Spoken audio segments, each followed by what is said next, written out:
You're not getting anywhere with this, von Borchert. You know, I kind of get the same feeling, my dear Sarah. Listen. Nothing. Not a sound. No one's coming to save you. That's what you think. The Golden Order knows exactly where we are. By the time your ridiculous secret society turns up, I'll be long gone. As for you, nothing will remain of your body. If you touch a single hair on my mother's head, I'll skin you alive. You know, Louis, I have no intention of beating your dear mother. There are more persuasive ways of making you talk. You've stolen something from me that I intend to get back.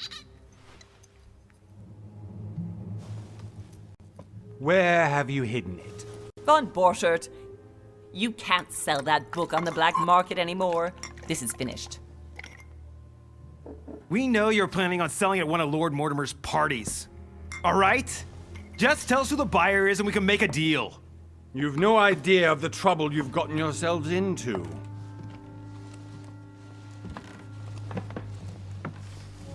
Oh, but you will tell me where it's hidden. I can promise you that.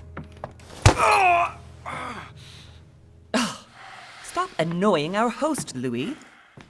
Son, didn't what happened to you in Rome teach you anything? Just a few more minutes and my concoction will be ready. With this, your bodies will dissolve in less than 4 hours. You'll see. It loosens tongues in no time. You know, I have to admit, Mother, the only thing you've ever taught me is that damn motto of yours. Always remain rational. And open. I got it. I've opened our shackles. Draw him over here. I'll take care of him. Von Borchert! Von Borchert! Listen. Let's make a deal.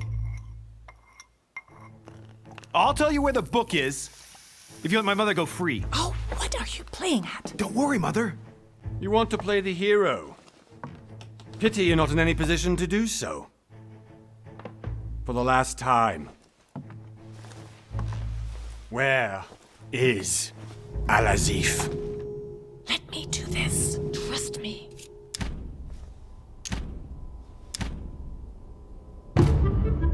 Please, be my guest, Mother.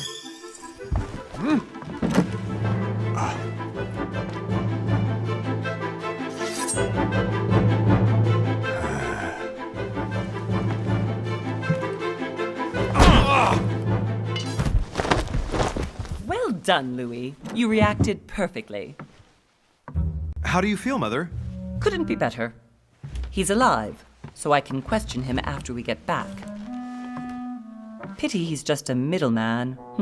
Means I haven't finished with this case. Oh, I had a feeling you'd be running off on one of your adventures again, Mother. You know what? I'm warning you. This time, I'm coming with you. No, even though you impress me more and more, I have to do this on my own. Mother, you're no spring chicken anymore. Come on, let's go home. And don't forget to send our men to tend to von Borchert.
Well done, Mother. You just had to pick up Von Bertrand's trail on your own, didn't you? You ditch me in Paris with no explanation, and off you go to infiltrate one of the world-renowned receptions of this Lord Mortimer? And now he writes me to say that you've gone missing on his private island? Which, by the way, looks more like a big rock than a paradise island.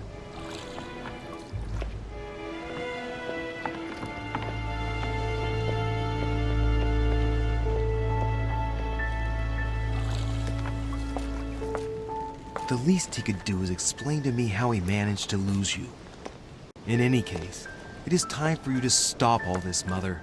It no longer suits your age. Well, I'm sure I'll find you once again, slogging through the caves beneath the island, searching for some long-lost mystical object that you just can't live without.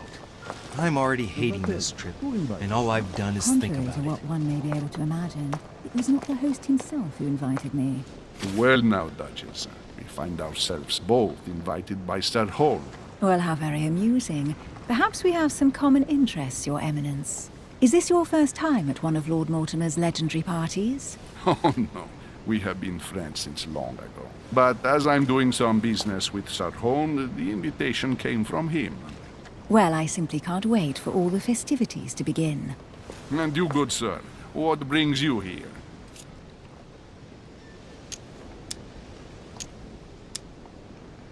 Your Eminence, with all due respect, I prefer to keep my reasons for coming here to myself.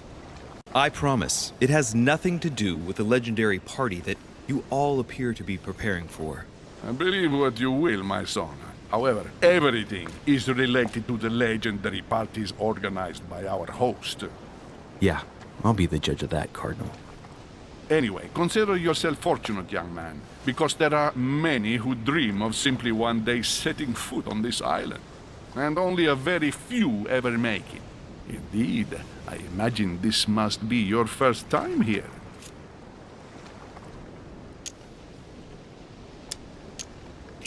That's right. Until now, I've never been invited by Lord Mortimer.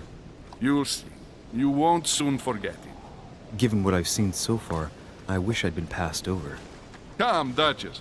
They are waiting for us. We're moving, Monsieur de Richet, if you would like to join us. I'm coming, Duchess. A cardinal? A duchess? I wonder if all the guests here are this prestigious.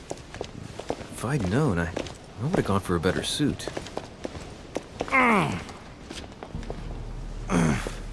Are you all right?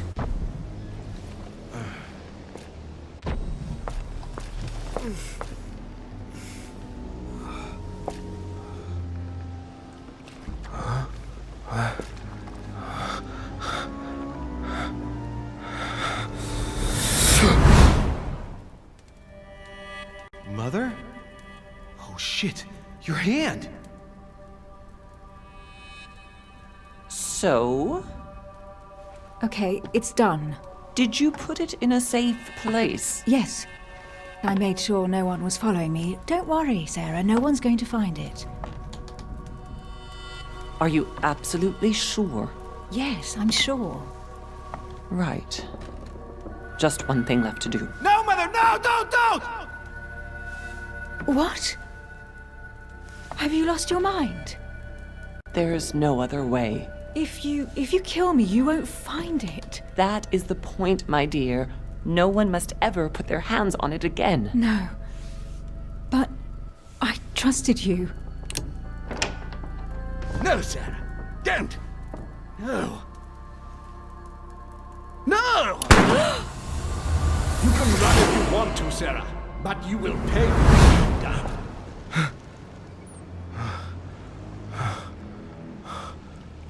Hugh. Louis, are you all right? What's going on?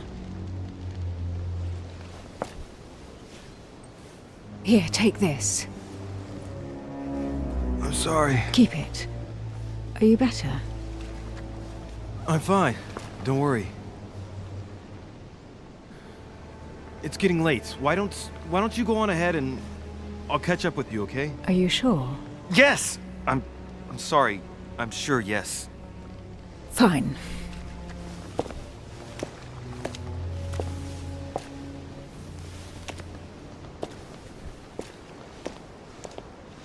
I definitely have to find Mother quickly.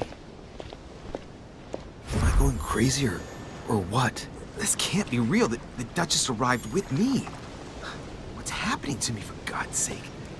I absolutely need to find you, Mother.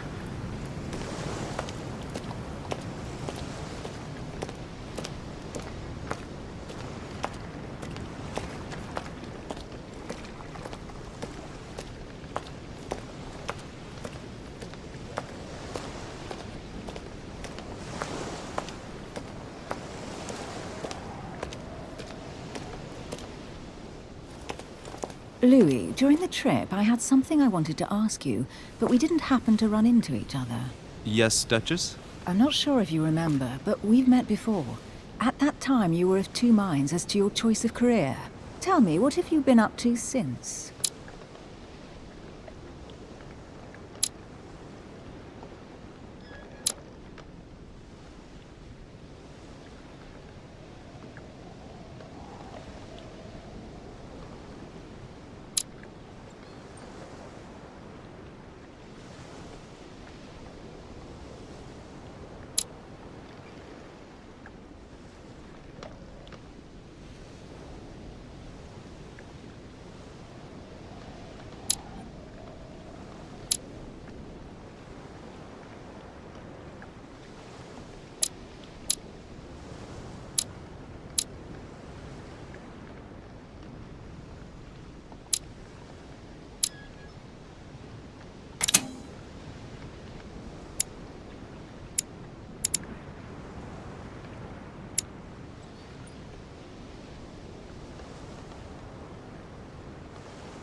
Well, over the last few years, I've solved a number of crime cases. Like the chauffeur d'Angers, for example.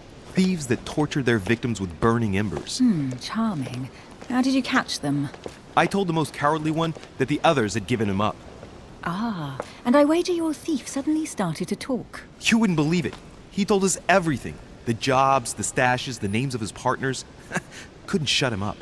I heard about that case, but I didn't know you were the one who solved it. I'm flattered that the news made it across the channel. And you've got a darn good memory, Duchess. Well, they say I have the memory of two people. But please, call me Emily. Fine, Emily. Tell me, I was actually helped on that case by my mother. You wouldn't know her by any chance?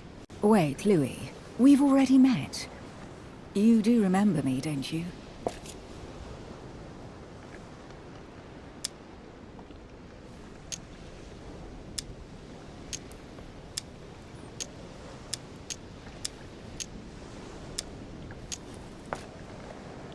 Please excuse me, madam. I'm sure we've met before, but I don't remember where. I appreciate your honesty, even if it's not very flattering for me. I imagine that with your beauty, madam, it's the first time a man hasn't remembered your face. Well, I must say you make up for yourself rather elegantly. Please stop torturing me. I'm completely at your mercy. Where have we met? 4 years ago, in London, No. Sorry, I don't remember. in the office of William Pitt. Remember? No? I'm so sorry, Emily, but I really don't remember you. Let's drop it, Louis. It doesn't matter. Right, time to go to the manor.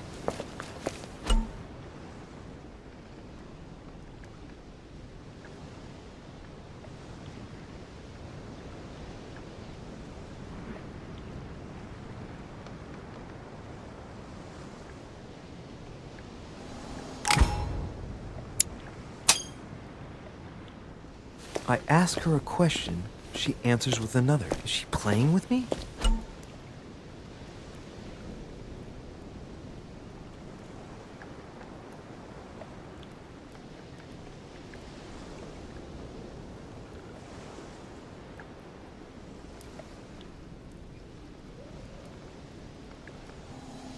Emily, please excuse my insisting, but you still haven't answered about my mother. Do you know her? You'll see, Louis. Everybody here knows Sarah de Richet. I don't know where we're going like this, Emily, but you're connected to my mother one way or another. And if I can believe my vision, you don't have much of a place in her heart.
Must be an incredible view from up there. Impossible to set foot on the island without being seen from 300 meters away.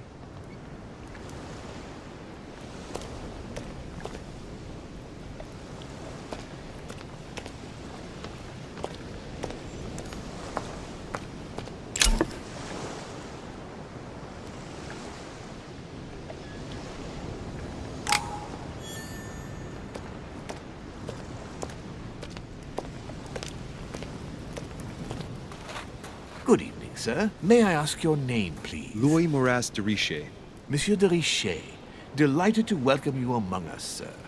You must be Sarah de Richet's son. I must tell you we are doing our utmost to find your mother as quickly as possible. I have an appointment with Lord Mortimer.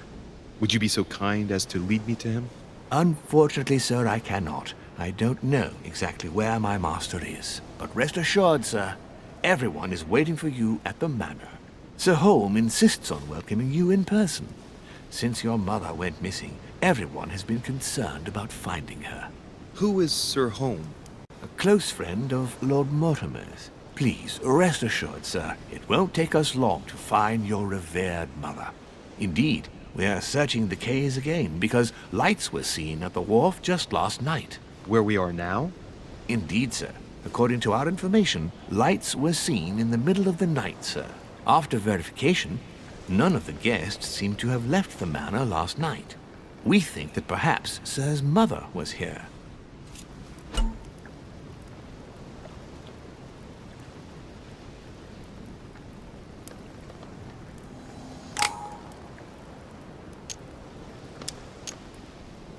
And did you find anything then? We discovered a certain amount of damage, sir, on the wooden part of the wharf. What type of damage? Broken barrels, mainly. We'll do whatever is necessary to have them rapidly repaired. But quite frankly, I can't imagine what Sir's mother would have been doing with them. What could Mother have been doing with barrels? Nevertheless, our search of the wharf hasn't been entirely unsuccessful, though. What do you mean?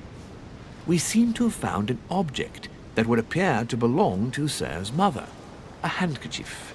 The handkerchief is embroidered with the initials S.D.R. We came to the conclusion that they are the initials of Sir's mother, Sarah de Richet. I have orders to give it to Lord Mortimer as soon as I see him. I know my mother. She's not the kind to go for a midnight stroll on the wharf for nothing. I've got to find out what the hell she was doing here. Where exactly did you find the handkerchief? On the landing dock, sir. The one you arrived by.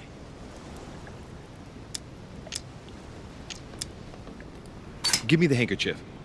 I'll personally show it to Lord Mortimer. Well, I've traveled hard for several days in order to get here. Yes, but... Invited by your master. No, of course, but... Because my mother went missing right under your nose. Sir, please. And having only just arrived, you refuse to give me her personal belongings? Of course not, sir. It was never my intention to contradict, sir. Here you are. I must return now. It is still much to prepare in order to welcome all the guests. It is indeed your handkerchief, Mother. You must have come here for a specific reason. I need to know what it is. Let's think. What could she have been doing out here on this wharf?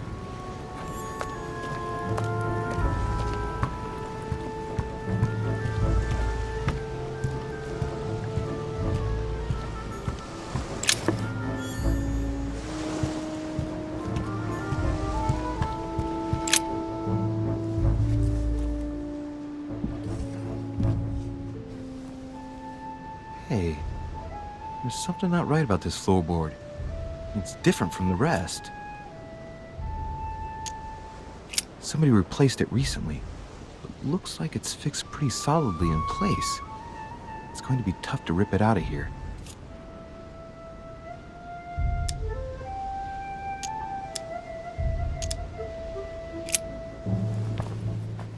Shit! It's not coming up. I'll never manage it barehanded. I need something to lever it with.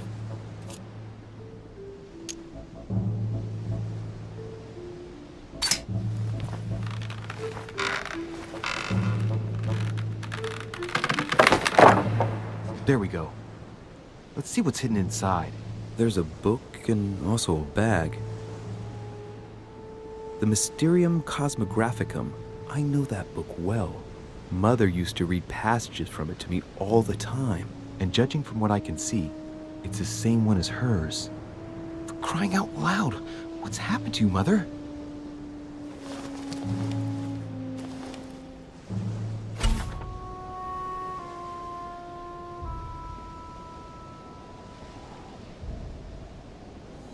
Let's look inside the bag. A little food, a few toiletries, a small key, and some kind of black powder. Some fruit, a piece of bacon, and some bread. The fruit's still firm. The bread's a bit stale. From the smell, this food's been here roughly 2 days. And if it's rationed, there's enough left to last 2 more days. Shit, those are definitely my mother's things. I recognize her hairpins. This bag smells of her perfume. A piece of soap, some oils, and her powder puff. What does all this mean? The bottom of the bag is covered in black powder. An iron key completely rusted.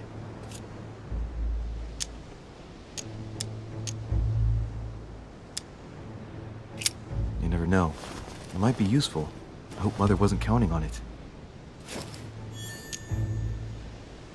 Right, that's enough. I think I better leave her bag here. If she hid all this, it's because she thought she might need it later. For crying out loud. Why did you hide supplies in the middle of nowhere, Mother? I don't know what's going on here, but you obviously feel like you're in danger.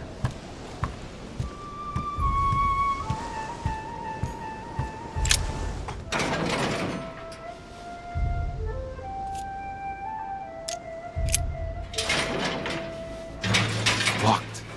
I'll never get it open barehanded.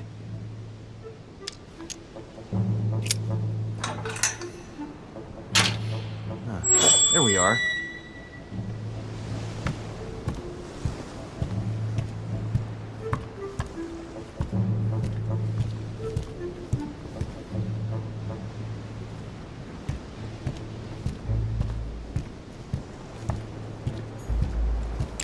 This looks like a pistol case, but it's empty. I don't know if this has anything to do with you, Mother, but if it does, at least now you're armed. Just like in my vision. And none of it's telling me anything useful.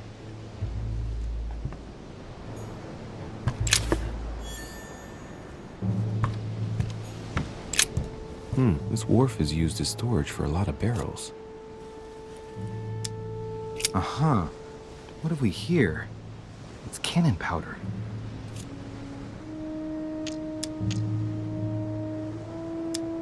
It's unusable now.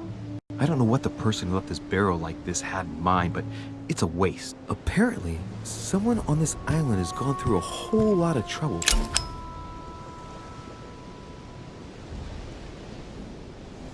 A fragment of amber.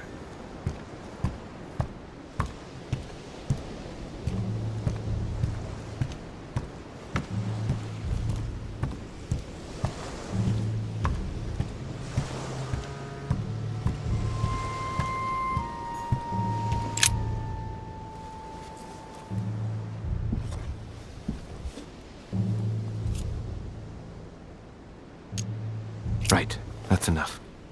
I think I better leave her bag here. If she hid all this, it's because she thought she might need it later.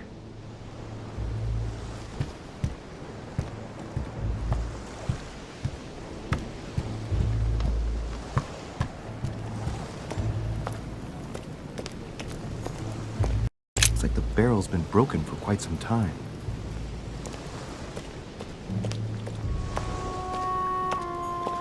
A sack of seeds. It's unopened. No one seems to have used any.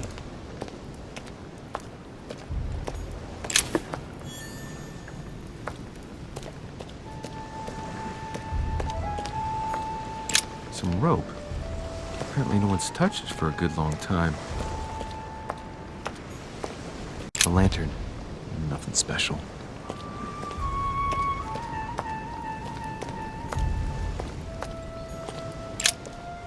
Let's see what's hidden inside.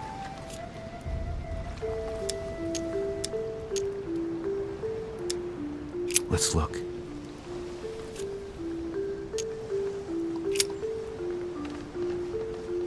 It's too badly written, I can't make out the address.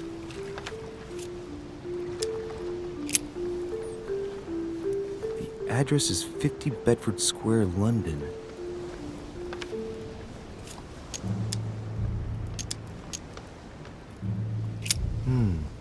A letter written in an Oriental language. I haven't the slightest idea what it says.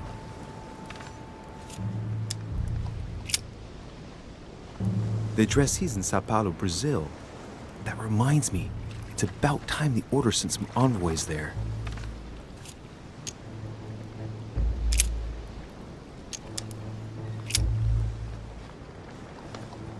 Probably a Dutchman.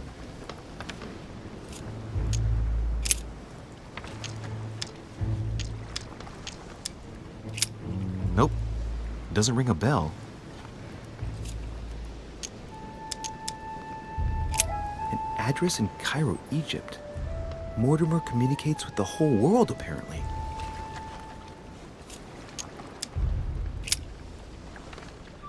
This envelope is meant for the Vatican. This name sounds familiar. Prashi. No.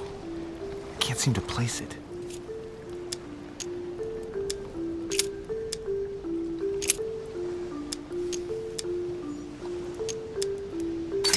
Ah, one of the letters is stamped with the seal of the order, and I recognize your handwriting anywhere, Mother. But who is this Samuel Ritter d'Auchois? Who are you writing to? I don't recognize the name. Let's see what's inside this letter. So, Dear Samuel, my stay on Lord Mortimer's island is going wonderfully well.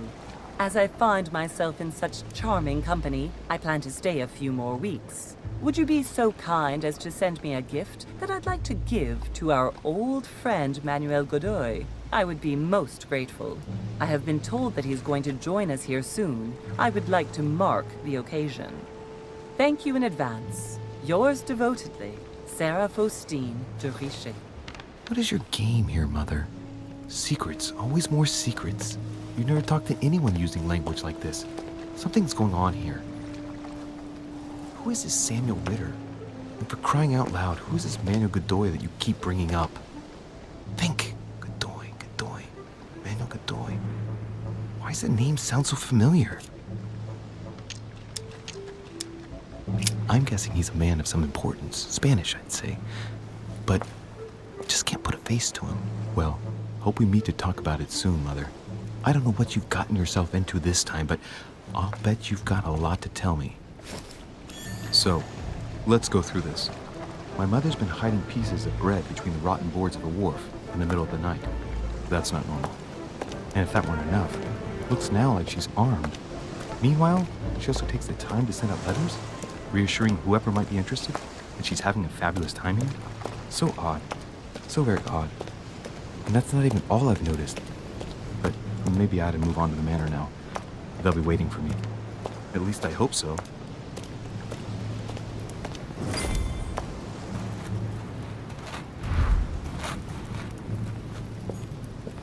Latin inscription. Nessis, mi fili quantilia produncia mundus ergatur.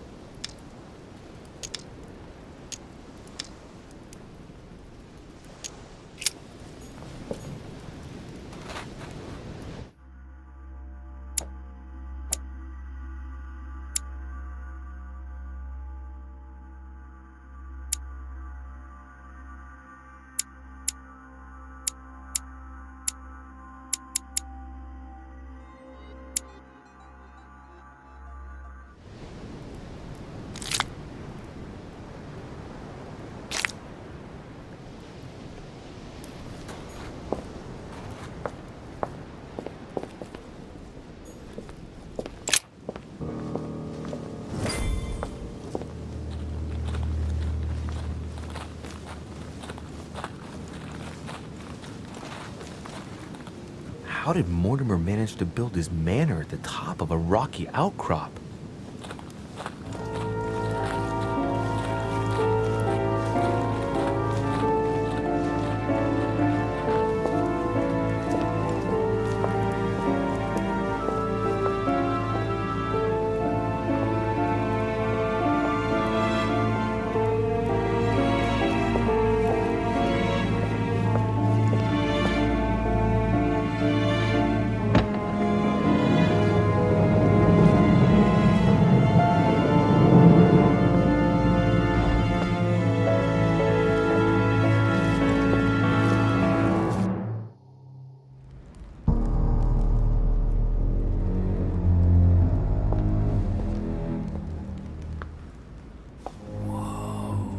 Impressive.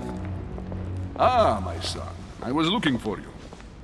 What can I do for you, Your Eminence? I wanted to ask you. You are the son of Sir de Richet, aren't you? You see, your mother and I were supposed to meet here on this very spot. I was supposed to hand her a very important envelope. But I haven't seen her. If only Mother had told me why she was coming here. Anyway, I ought to take the envelope. It might have something to do with her disappearance. Listen, if it will help, you can always give it to me.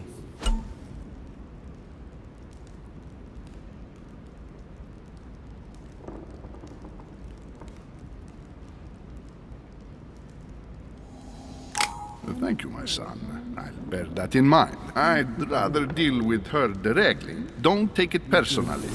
Would you happen to know if your mother has arrived yet? Certainly, Your Eminence. Mother got here some time ago. I was hoping to find her when I arrived, but given the hour, she must be asleep by now.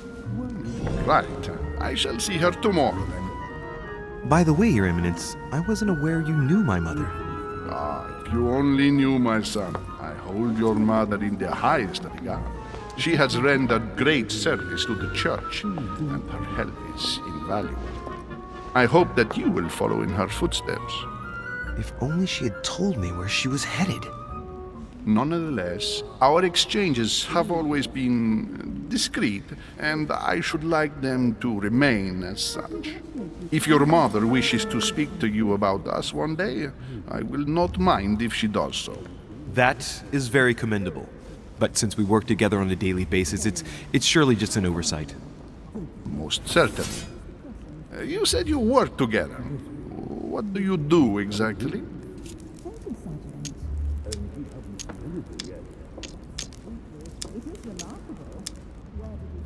If you know my mother, you will understand that I cannot answer you, Your Eminence.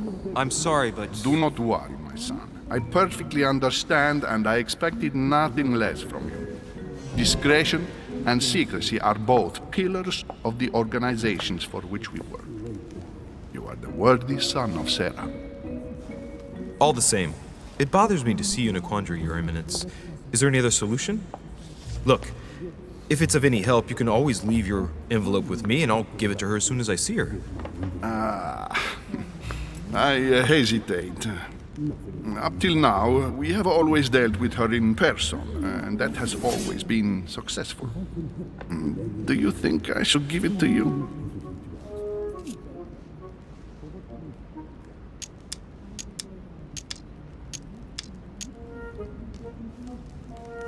Only you know that, Your Eminence. If you're asking me if you can trust me, or if I can keep a secret, I would answer yes, absolutely. I understand. In truth, it all depends on the nature of the contents of your letter. It is a list of names. This list must be of extreme importance. If only you knew. It's a list of people that your mother must help. Listen to me, my child. If I give you the letter, can you promise me before God that no one other than your mother will read it?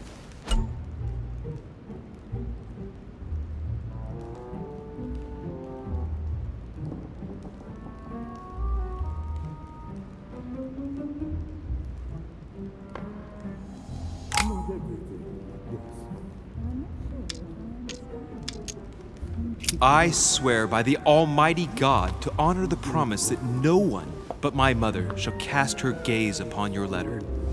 Good. Listen, let's stop there. I'm going to tell you a secret, Monsieur de Richet. Your mother and I are organizing the escape of a large number of French priests who face a massacre organized by the accursed Republican tribunals. The church is literally being bled like a beast. Without your mother, hundreds of men of the cloth would have gone to the guillotine.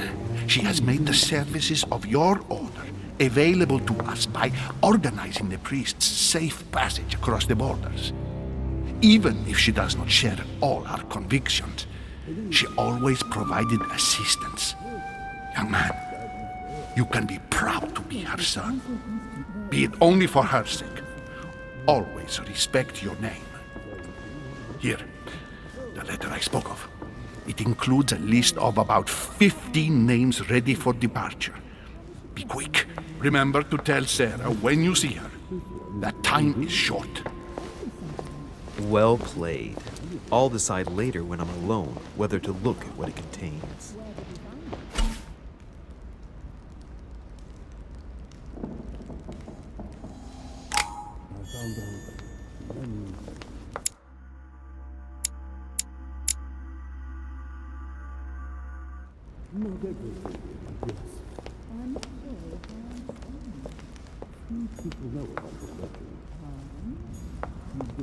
Lord Mortimer certainly has a taste for staging rooms.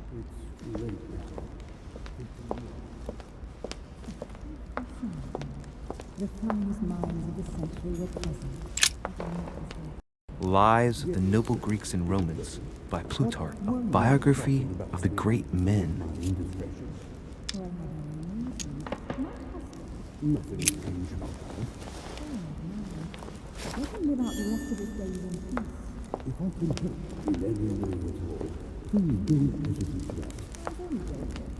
I thought my chimney was big, but this one is beyond belief. It's the least one can say. I've been longing for a warm fire for ages. Since I set foot on the island, I haven't ventured more than 2 yards away from it. Have you also just arrived? Oh, late morning, I'd say. Louis, come join us.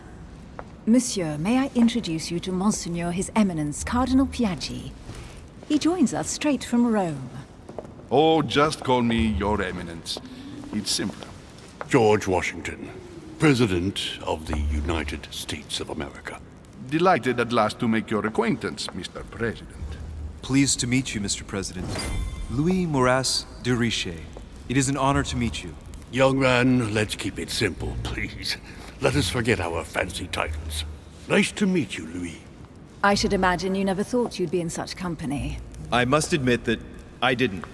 It's the first time that I've ever met so many illustrious personalities. And you haven't seen anything yet. Generally, when Lord Mortimer organizes one of his receptions, there are over a dozen people here. They can't all be here yet, and you'll see, most of the time there's only the upper crust. And I noticed you were already getting to know His Eminence at the entrance. It's the perfect place to build up a network. What were you talking about, if you forgive my indiscretion? At the risk of disappointing you, we weren't conspiring in our corner, sir. His Eminence was simply telling me that he knew my mother and how much he held her in high esteem. It so happens that Monsieur de Richet's mother is to join us. Oh, pity. No scrumptious gossip or juicy tidbits, unmentionable secrets, or even money matters. But you'll see, it will come. Despite all the goodwill in the world, you can't stop people scheming left and right around here. Speak for yourself, sir. Well, my friends, do any of you know the reason why we're here this time? Not in the slightest. As for me, I've been invited by Sir Holm, a close friend of Lord Mortimer, but I do not know the reason why. You see, Louis, every time Lord Mortimer organizes a reception, he always finds a moment to set up a chat with all the guests. During which time we remake the world. Accompanied by gallons of absinthe and cussing. I'll leave you to imagine the result. So, if I understand rightly, Monsieur de Richet, you've come out here to join your mother. For what reason, exactly? Like you, Mr. President, I'm here as a result of Lord Mortimer's invitation. 2 members of the same family here. That is rare. You know what they say. You can pick your nose, but you can't pick your family.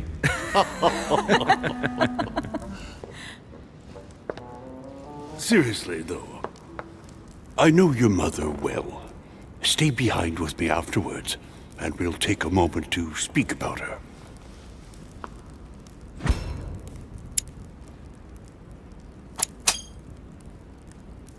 Good Lord! Washington is wearing the emblem of the Grand Master of the Golden Order. It's the highest distinction of the order in the United States. It puts him on par with my mother. He must really know his stuff when it comes to the occult. Good evening, my friends. Holy shit. That's the man for my vision. An urgent case has delayed our host, Lord Mortimer. He can't be present this evening, and he sends his deepest apologies. He's asked me here and he hasn't even turned up? Great start. Do you know that man? Sir Gregory Holm, an English aristocrat, very influential. He's also close to Lord Mortimer, so don't be surprised if he acts like he's at home. And now, my dear guests, a light meal is served in the small salon. For those who would like to, you're invited to follow me into the next room. My dear fellow, you must have read my thoughts. I shall follow. We'll have to be careful not to make too much noise. One of Lord Mortimer's guests is relaxing. Oh, we shall be quiet. Don't take it the wrong way, Sir Holm, but I have already eaten. Thus, I shall be happy to remain by the fireside. If you don't mind, Gregory, I should like to keep Mr. Washington company. Please feel at home. And you, sir? If I stay with Washington, we'll be able to speak about my mother. But on the other hand, I'd like to learn more about this Holm. I saw him in my vision.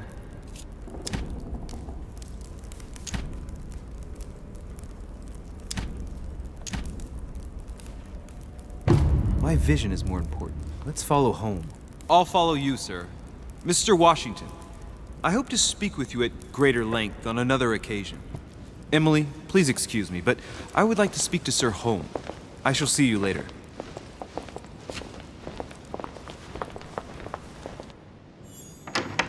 My friend, I hope our dear Giovanni is well.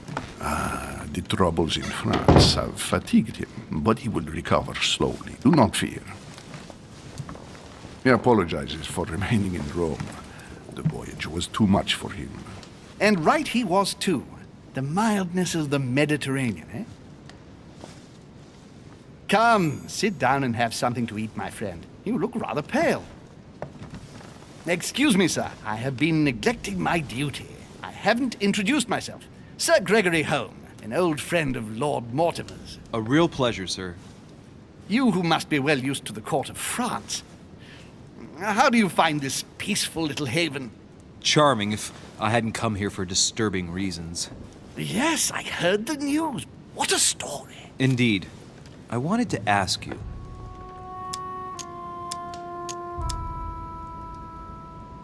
Would you have any information about the disappearance of my mother?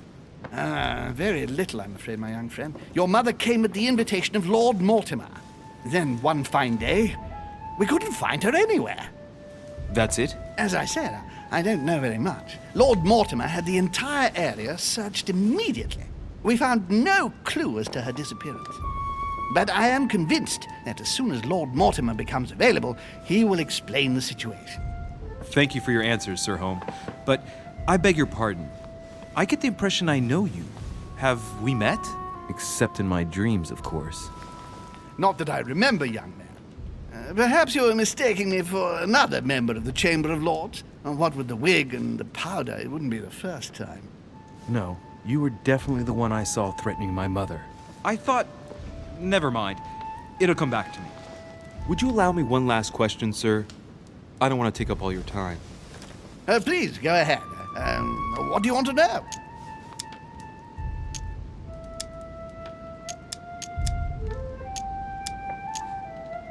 Do you know if anyone else has gone missing recently?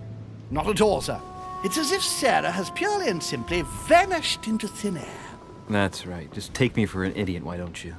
Not even a servant, then? Not even a servant. I can assure you, we would have been informed. Keep your faith, my son. Only the celebrated Sarah de Richet could vanish before our very eyes, and she will reappear. You will see. No! Elizabeth!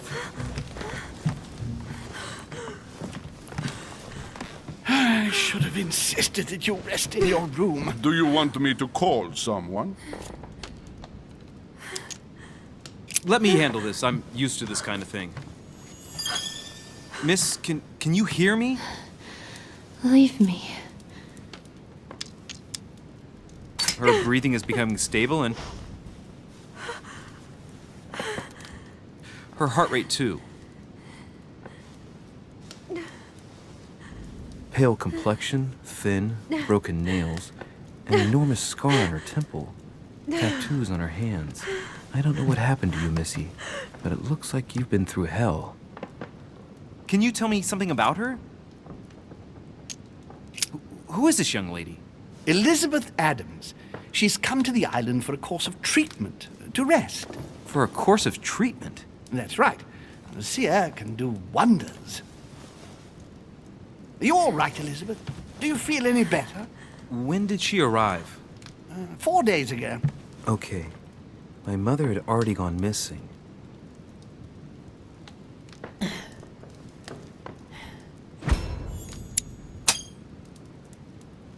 She's just regained consciousness and she immediately reaches for her brooch? I don't know exactly what it means to her, but obviously it's got to be something important. Are you all right, Elizabeth? You gave us quite a fright. Take it easy, miss. Let me... I just need to get back to my room. Of course, my dear. Go ahead. You saw it, didn't you? Pardon me? I segni della bestia. Sorry, Your Eminence. I don't speak Italian. Forget it. It doesn't matter. Gentlemen, it's getting late. It is time for everyone to go to bed. It has been a long day.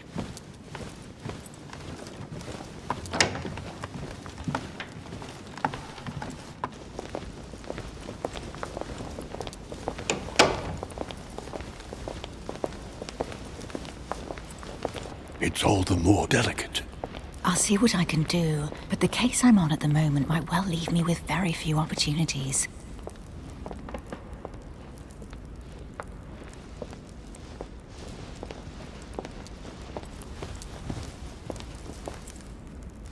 Well, I am impressed with all this splendor. But don't spend too much time with Mr. Washington, my dear, or you'll lose your pretty accent. You seem to be intrigued by that statue. Absolutely. It is remarkable.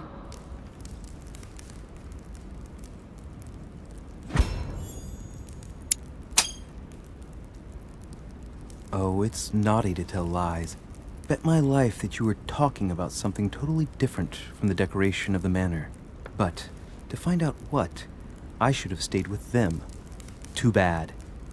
Lord Mortimer is fond of atypical works of art. I won't disguise the fact that I find it all a little megalomaniacal. But I must say, he does have some outstanding pieces. So, who was that young lady with you? Elizabeth Adams, Mr. President. She would have liked to have stayed with us, but the poor thing is exhausted. Elizabeth Adams?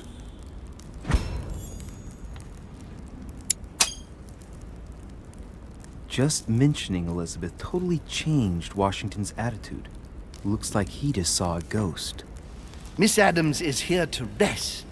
You have perhaps already come across her in the corridors. She arrived a few days ago. I perceived her, but we weren't introduced. Rest assured, she is not here for the same reasons as yourselves. Consequently, I'm counting on your indulgence.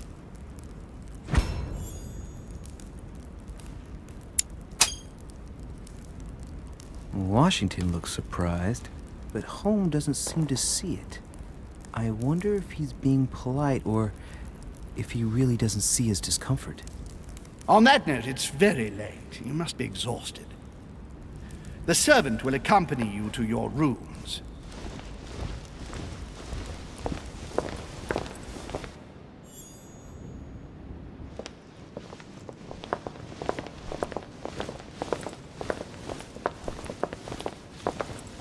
Ladies, gentlemen, I bid you all good night. Mr. President, Your Eminence, Duchess, you have the same rooms as usual. You, Monsieur de Richet, will find your room at the end of the corridor. Well, my friends, I am bone tired. I am off to my bed. See you in the morning. Good night, sir. I shall do likewise. Louis, I shall see you in the morning. Sleep well. Good night. See you tomorrow. Oh man, it's been quite a day. Right, where is my room?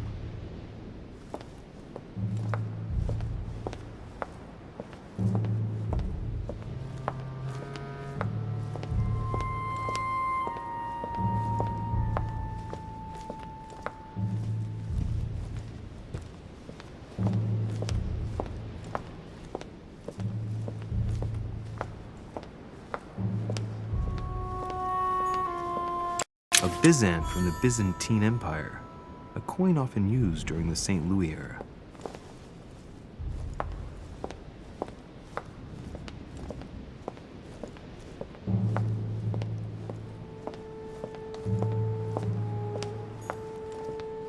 Monsieur Napoleone Bonaparte.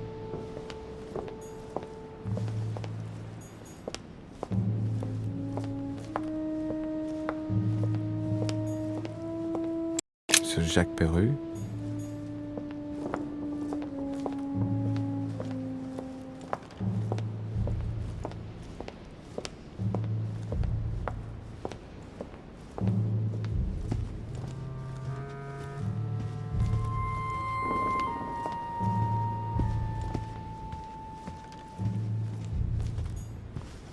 A few leaves out of an old encyclopedia.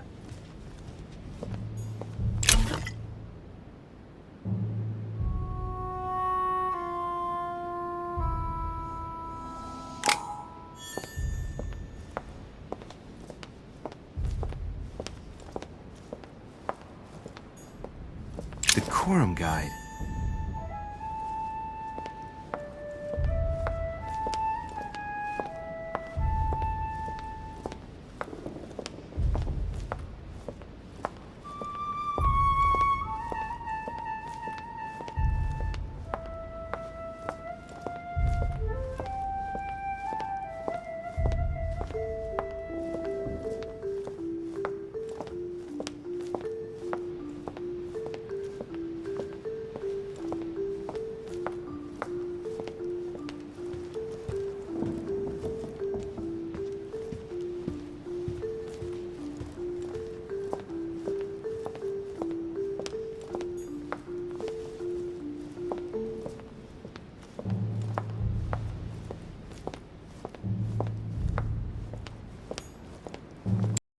Monsieur Johann van Vulner.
A Bazant.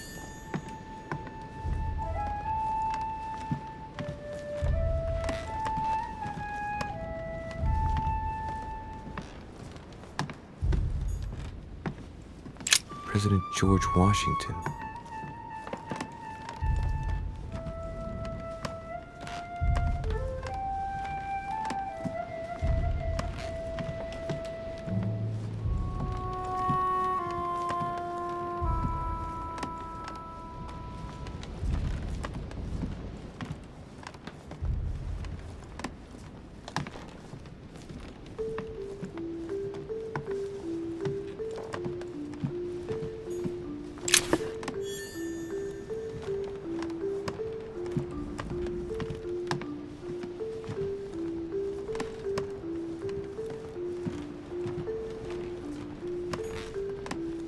Monseigneur, His Eminence Cardinal Piaggi.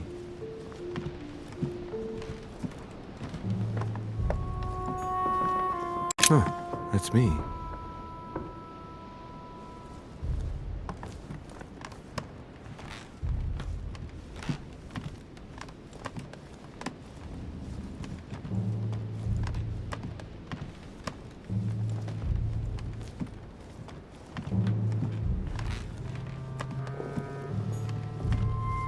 Duke Manuel Godoy.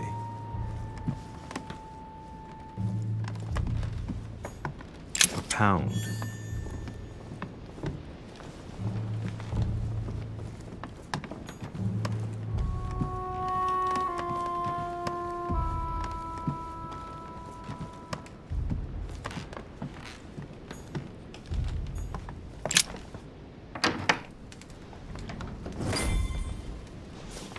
Right. So what shall I do with this letter? It might be about my mother's disappearance. But if I open it, I'll be betraying Piaggi's trust. What should I do?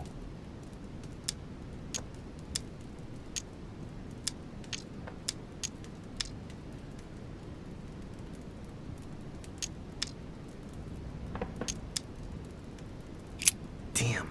Can't wait to open it, but I gave my word to Piaggi, so too bad. I'll wait until I hand it to Mother. Wow! Nice room. Mortimer sure doesn't do things halfway.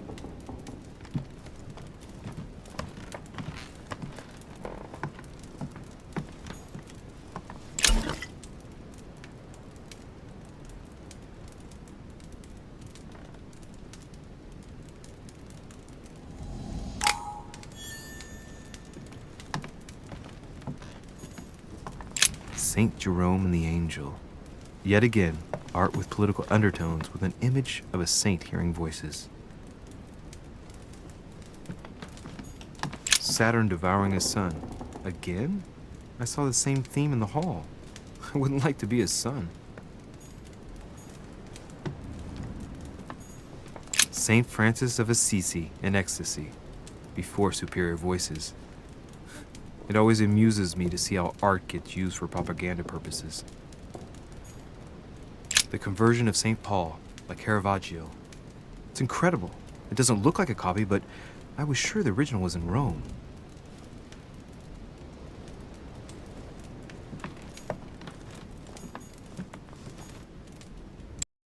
Judith beheading Holofernes. Ironic in a way, when you know that the artist represented herself as Judith beheading her mentor, who had raped her.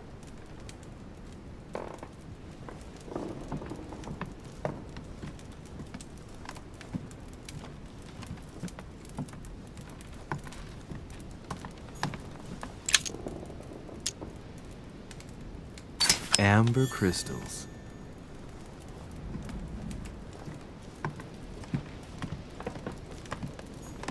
Cash.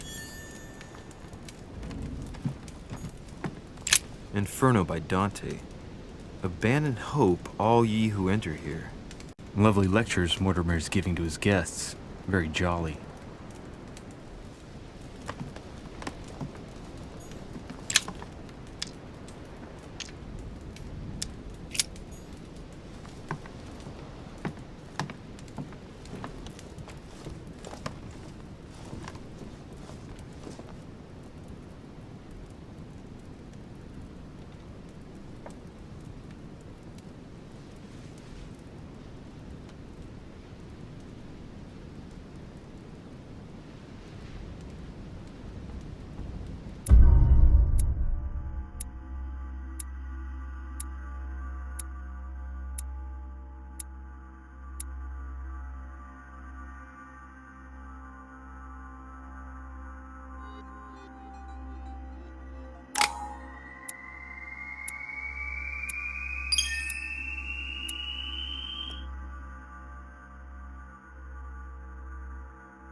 Your turn?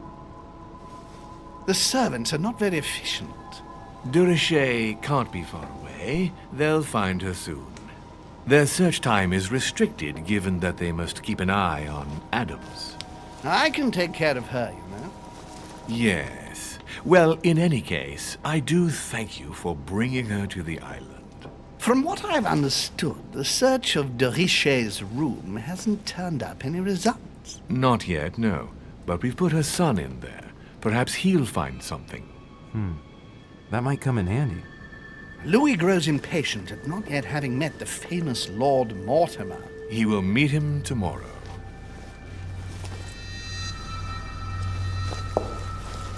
Oh, what a pity to lose a knight at the start of the game. Are you waiting for someone? A young French soldier. During our game of chess? Don't worry, Gregory. The game won't disappear. I'll have one of my men escort you back. Don't trouble yourself. I know my way out. Ah, good evening, gentlemen. Please forgive me for this late hour. It is never too late, and we have much to discuss. One last move?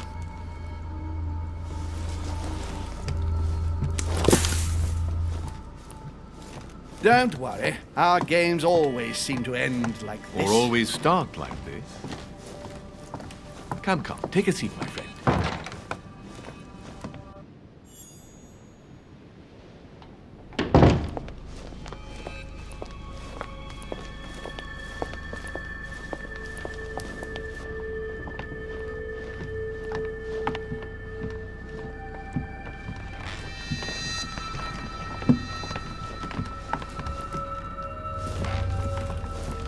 A little nighttime stroll, Mr. President? There's nothing like it for a good night's sleep.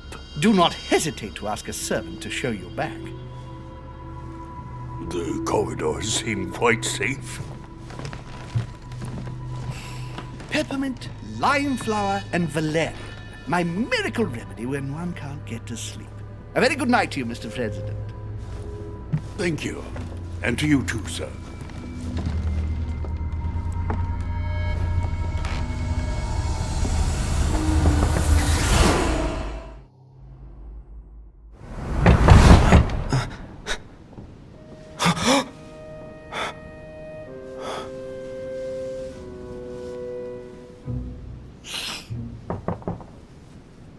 I'm coming.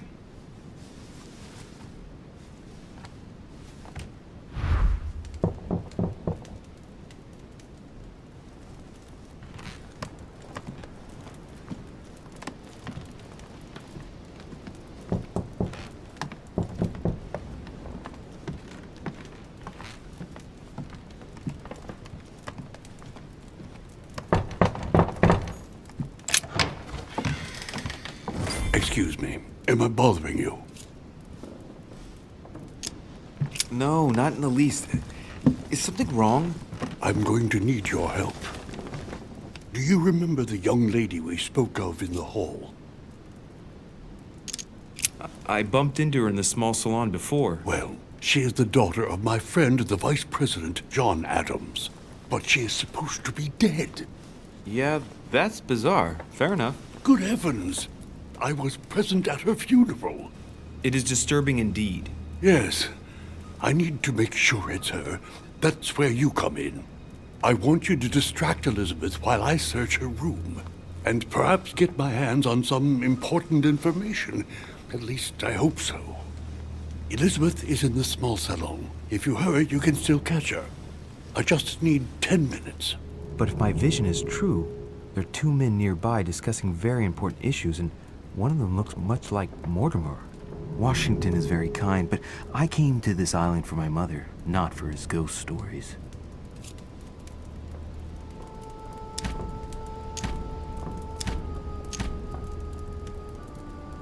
Count on me, sir. Thank you, my friend. Keep Elizabeth downstairs as long as possible. She must not return to her room. Trust me.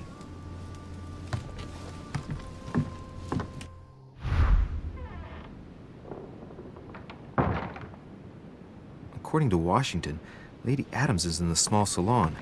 I better hurry.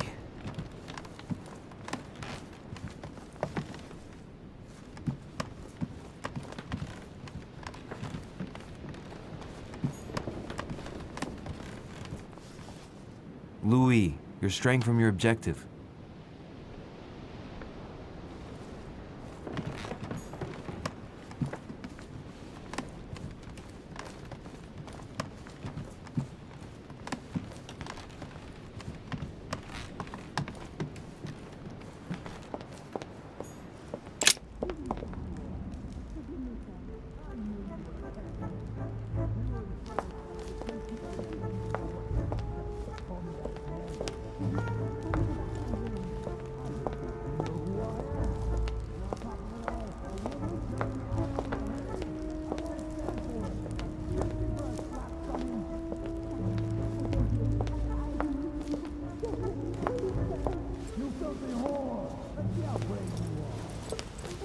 My son. Oh, you are a godsend. What's the matter, Your Eminence? I believe a Miss Adams may be in danger. What do you mean? Do you hear that? She is being manhandled in this small salon. By whom? I don't know exactly. A thug, a Frenchman, it seems. By the cut of his cloth, I'd say he's a member of the French Revolutionary Government. You should do something, my son.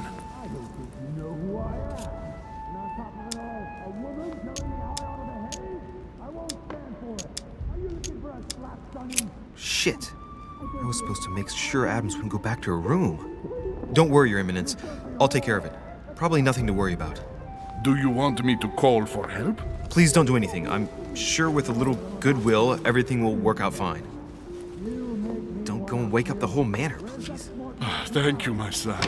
May God watch over you. Who do you think you are? Forgive...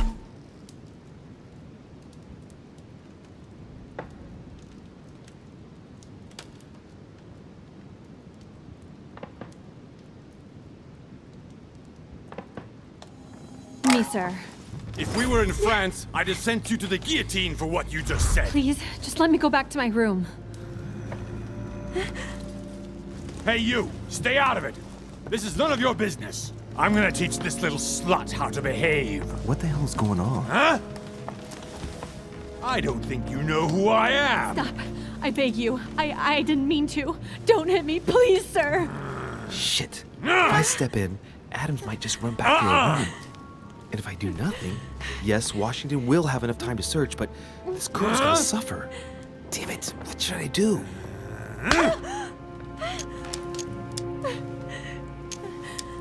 Huh?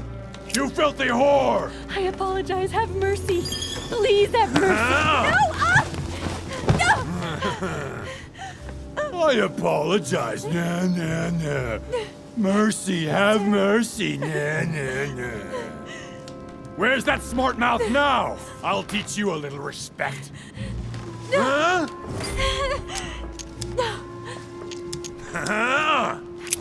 Look, you dumbass! Are you deaf? She said she was sorry. Call me that again. Leave her alone. Are you looking for a slap, Sonny?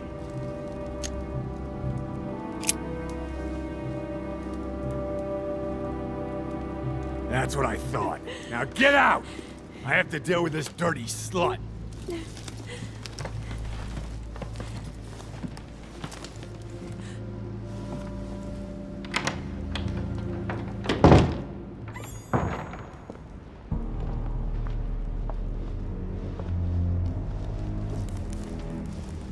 Well, did you get time to search the room?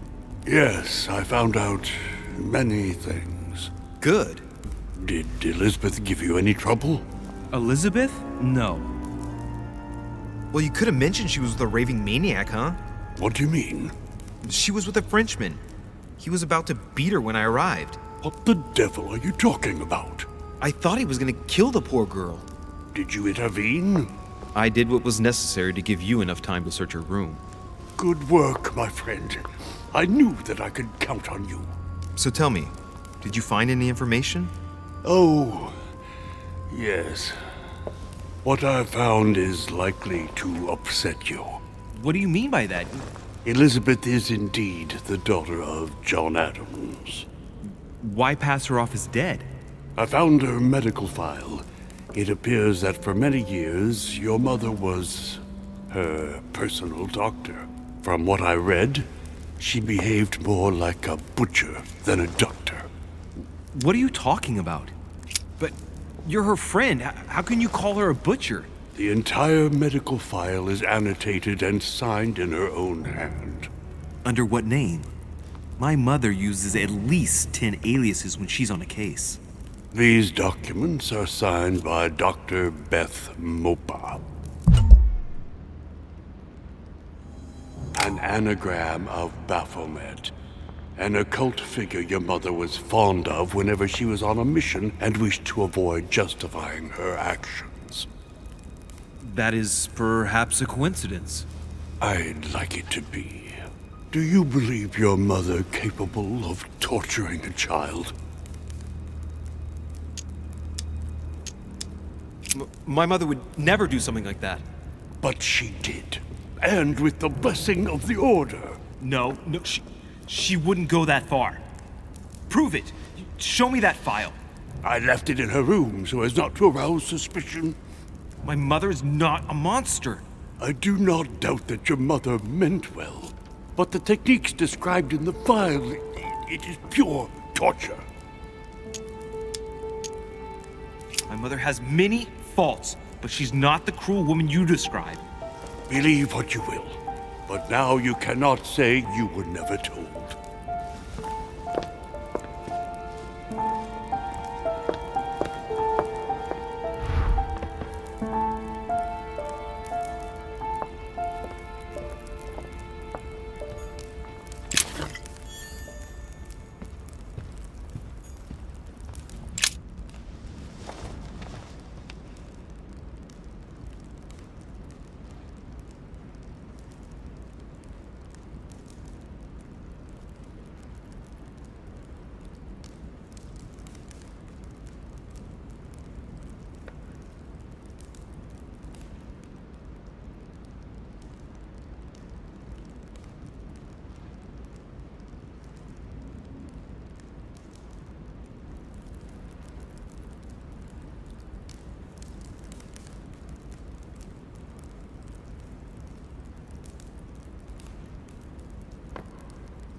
That's not the right way.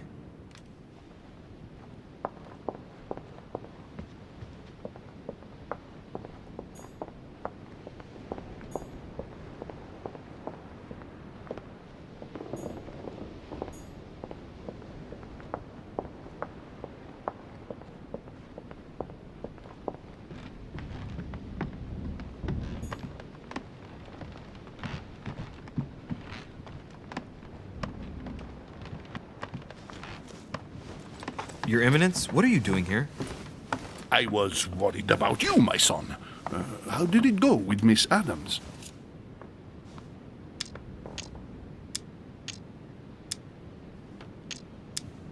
It could have been worse. Let's say that Miss Adams will remember it for a couple of days. What? Did you not intervene? Of course not. What did you want me to do? That thug could have snapped me in half in 2 seconds. So, you prefer to let that fragile young lady take a beating rather than risk getting slapped around a bit yourself? Mr. de Richet, your mother would not have been proud of you. Listen, next time it happens, join me instead of hiding behind the door. If you're gonna talk big, back it up. You should be ashamed. I will pray for your soul, my son. My son, I have another problem. I wanted to speak to you about something important. Do you still have my letter on you? The one I gave you in the hall? Why do you ask? I have a name to add to it. Here it is. Thank you, my son. Ah, I see that it's still sealed. I was right to put my trust in you, Louis. Give me 1 second, please. I can't imagine what would have happened if I hadn't added this name to the list. Please be sure to give this letter to Sarah the moment you see her. You can count on it. Have a good night.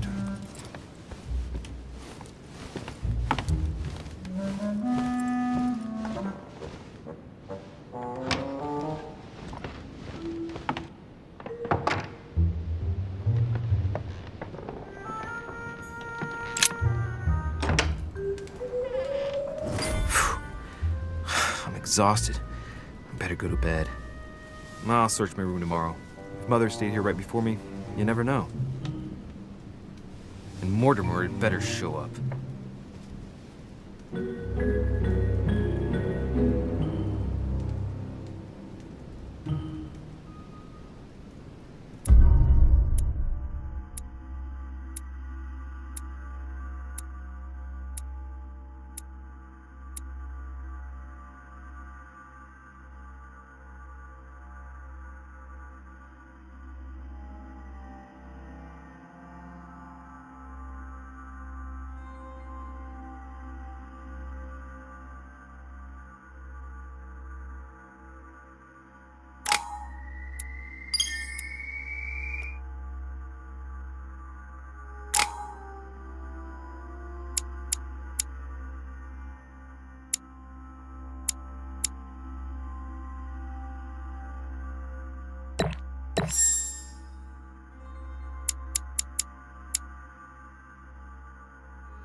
All right. In my vision yesterday, I saw that Mother had this room before me. I'd better search the room. Who knows? Maybe she left me something behind.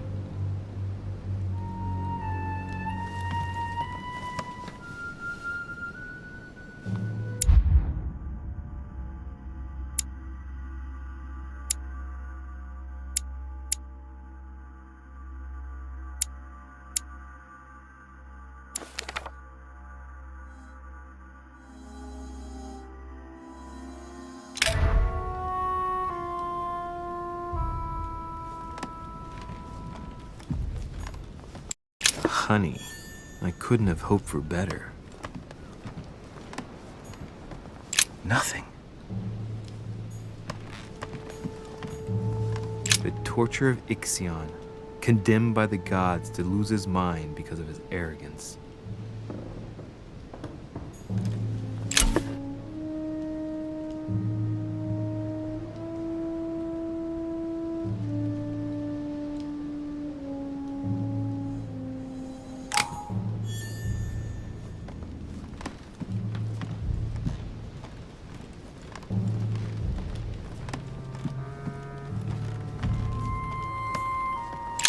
I haven't even had time to unpack my cases.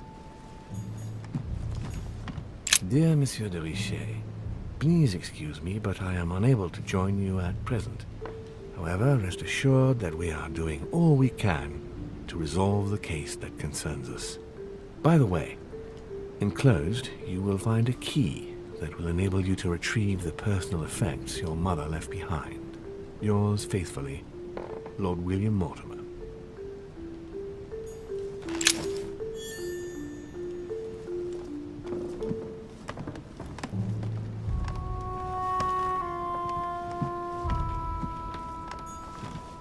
The inspiration of St. Matthew, or Matthew writing his gospel, dictated to him by voices.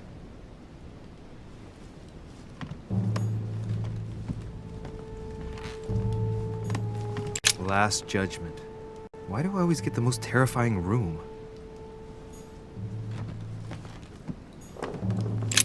Writing material.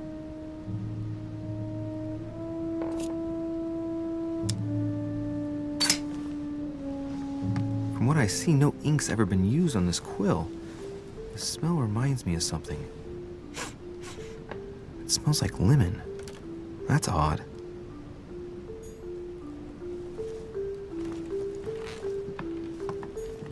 The incredulity of St. Thomas. Why is Caravaggio represented St. Thomas putting his finger in the wound? Thomas looks on but doesn't touch.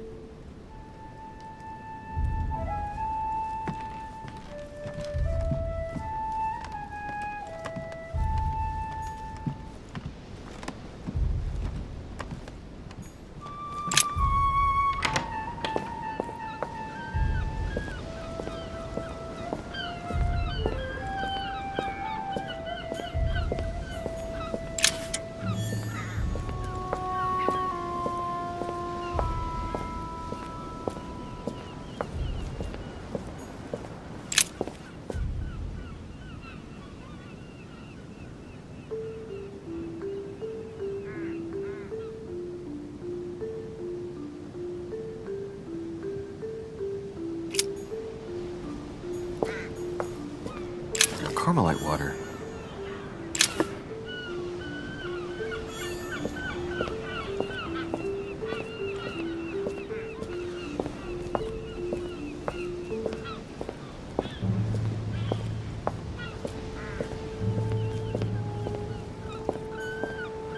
A priest's robe, crosses. Must be Piaggi's room.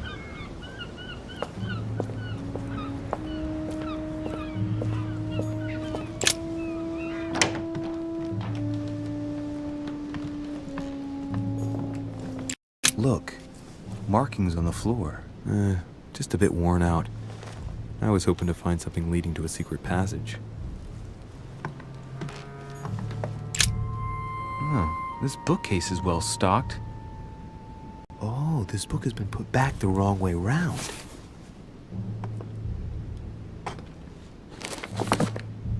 A Voyage Around the World, the travelogue of the explorer Louis-Antoine de Bougainville. One of Mother's favorite books. What a coincidence. And I don't believe in coincidences. It's just too much. I don't know what's going on here, but if you felt threatened, I'll bet you'd leave a clue, wouldn't you, Mother? Found it. A faint sign of the order, barely visible. Mother, you undoubtedly must have hidden a clue in this book. Let's see if I can find anything else in this room.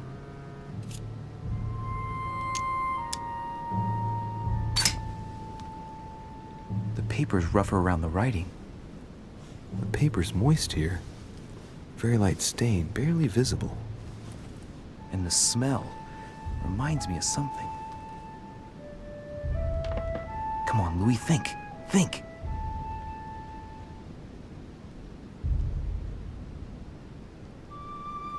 Let's recap. My mother was in this room. I found a rare edition of her favorite book. She must have left something behind. She applied a liquid to the book. She must have used the writing materials. The quill has been used, but not with regular ink. A message using invisible ink. I bet she used a lemon to leave a message. Now, how do I reveal the message?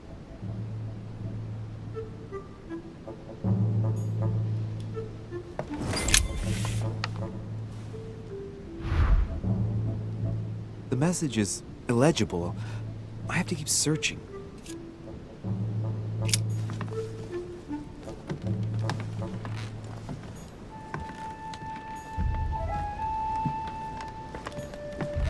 Inferno by Dante. Abandon hope, all ye who enter here. Lovely lectures Mortimer's giving to his guests. Very jolly. Golden elixir.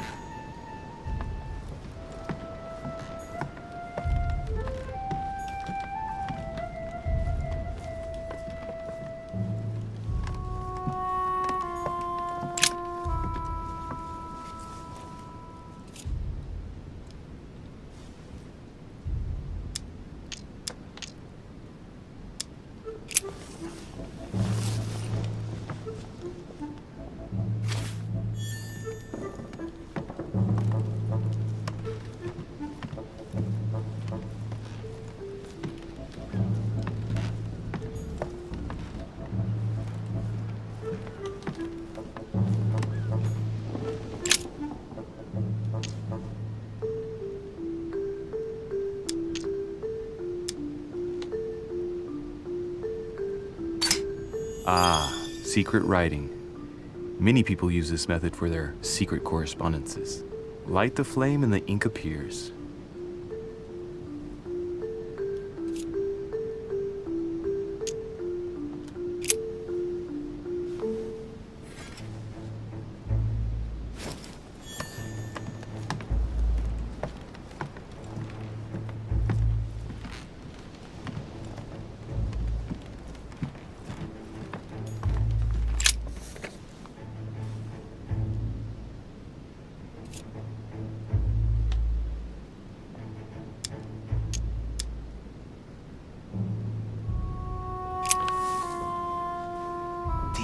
I'm making a serious mess here.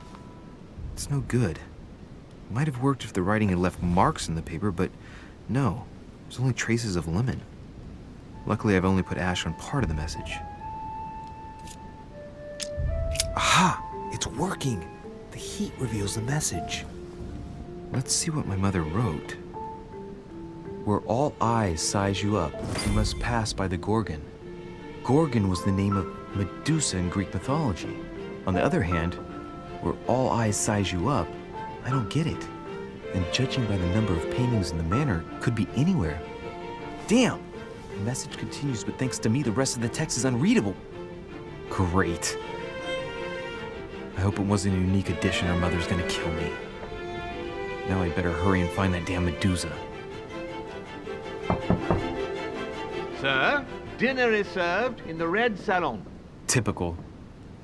I'm not hungry. Please give my apologies to all the guests. Sir Holm requests your presence, sir. Well, I guess I'm just gonna have to wait before going and looking for my Medusa. Tell him I'll be there in a minute.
Nothing here.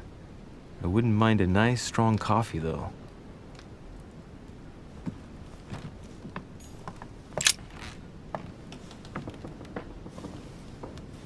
There's a circle around the lock here.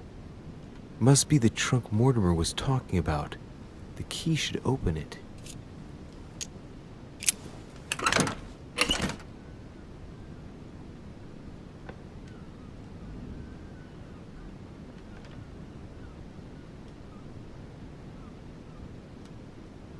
There's a note. Effects of Louis de Richet, to be given to her son, Louis. I should probably take it. I have no space left. I'll retrieve it later.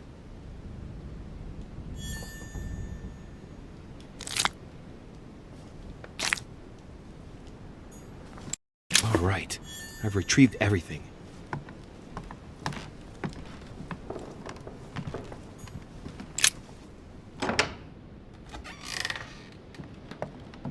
If I get a chance, I may have to take a little tour through the rooms of the other guests.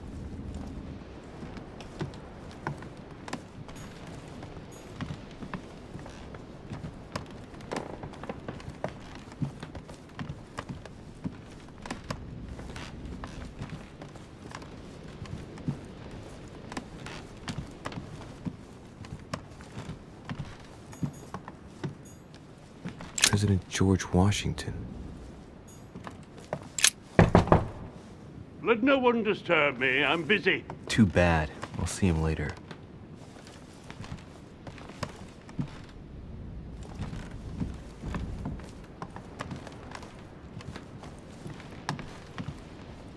That's the door to Elizabeth's room.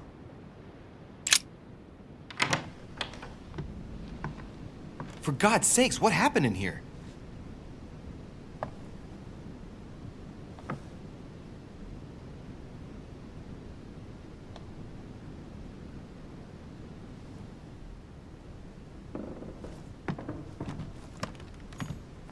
My dear Elizabeth, I'm writing to inform you of some unfortunate news. We won't be able to meet as planned on the first Sunday of May. I've been told that you're no better, and, unfortunately, your brothers and I are absolutely snowed under by the work required to govern this new country. Please excuse us. As soon as we can get free, even if it's just for a day, I promise we shall come and see you. Your loving father, John Adams. P.S. Don't hold it against your mother. She still isn't ready. Please don't judge her. I'm sure you'll be able to put all of this behind you one day.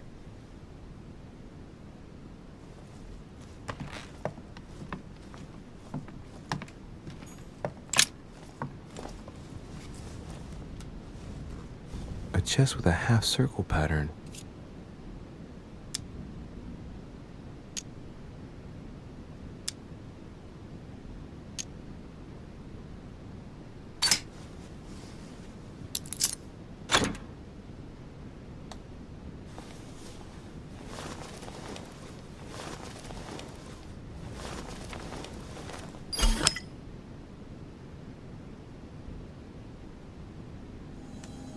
An untutored hand copied these notes. Looks like a healing method. Well, that's a pity. The writing is barely legible.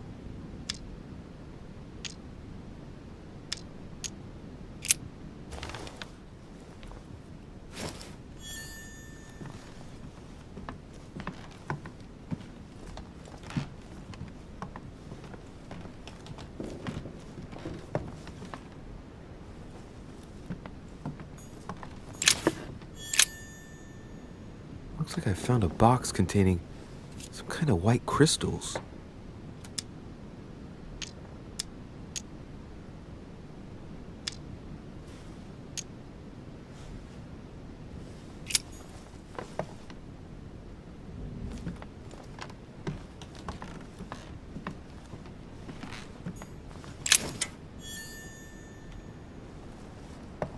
Carmelite water. A novel of the initiation of a young woman into polite society.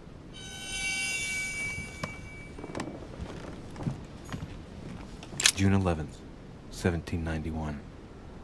My dear Elizabeth, your last letter gave me much cause for concern.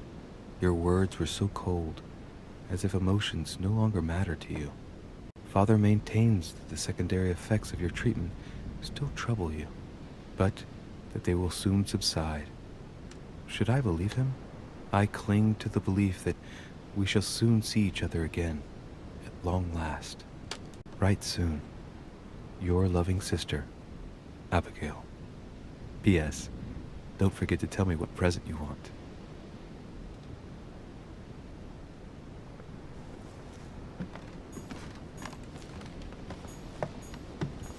August 24th, 1792. Elizabeth, I am driven to despair and doubt there is any point in writing to you. I'm not even sure you'll receive my letters. Father controls my correspondence more and more. I am certain he filters our exchanges. Thankfully, one of the chambermaids is able to help me get my letters to you, but they still remain unanswered. I often think about you and pray every day to be able to hold you tight. We have so much time to make up. I beg you, answer me, please. Your loving sister, Abigail. P.S. That horrible woman came again yesterday. She spent a long time speaking with Father. I didn't understand everything because they spoke in French, but I'm sure they were talking about you. 30 November, 1791. My dear sister, the cancellation of our reunion hit me like a stab to the heart. Father told me it was for your well-being, but I can't help but blame him. He claims that your condition has worsened and that it could be dangerous for both of us if we met. If only I knew where you were, believe me, I'd be at your side. I haven't received any news from you in a long time. Please write. Your loving sister, Abigail. P.S. I hope you like the enclosed talisman.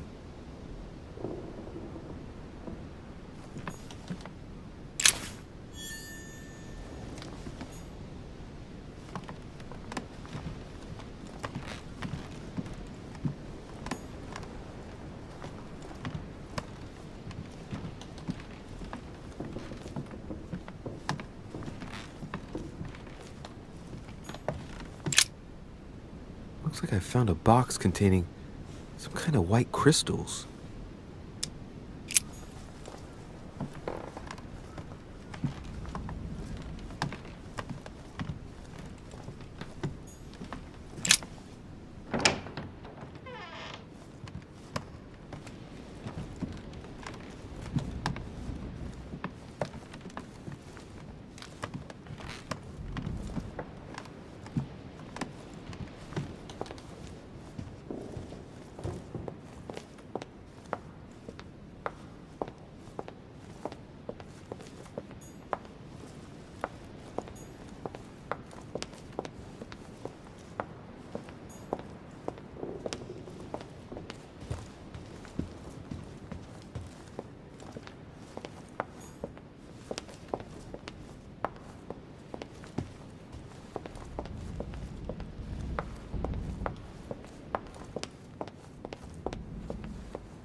That must be the door to the room of the soldier I saw in my vision. Monsieur Napoleone Bonaparte.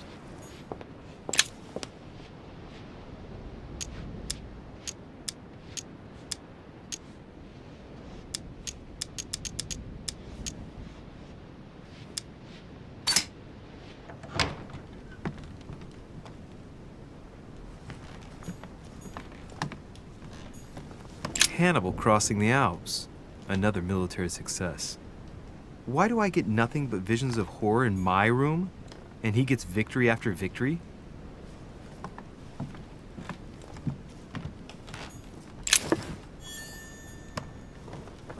The Prince by Machiavelli. A perfect read for anyone with a surfeit of ambition. That might come in handy.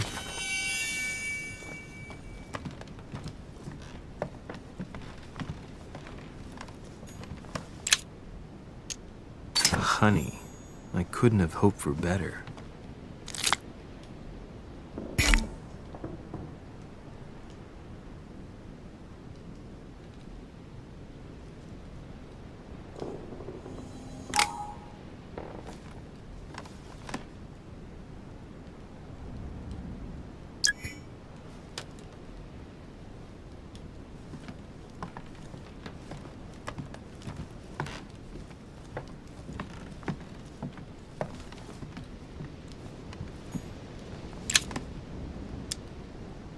Carmelite water.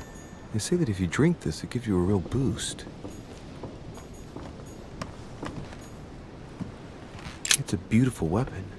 A lovely damask blade. It's marked with the initials of the manufacturer in Versailles.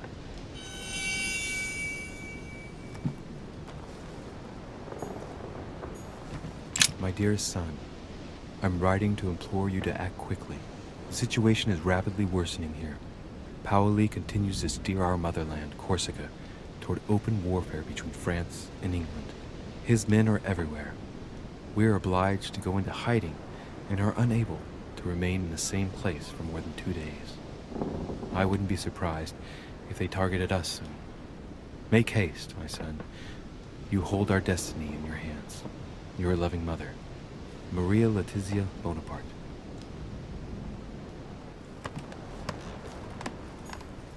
A bicorn decorated with a cockade. It must belong to a French soldier. The Battle of Alexander at Issus, or how Alexander the Great triumphed over King Darius. Yet another one with delusions of grandeur.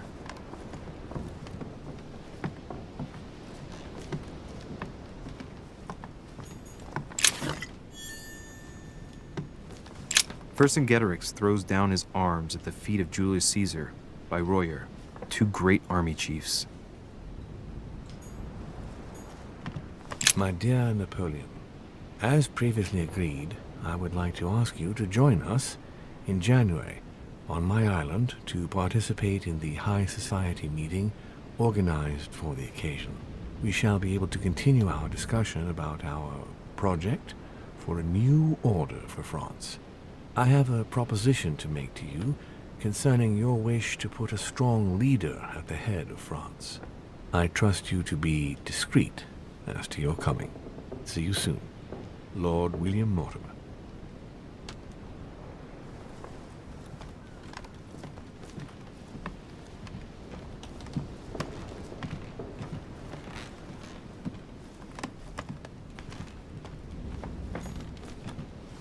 French actor Talma is Nero in Britannicus, the last emperor of the Caesar dynasty. Amber crystals.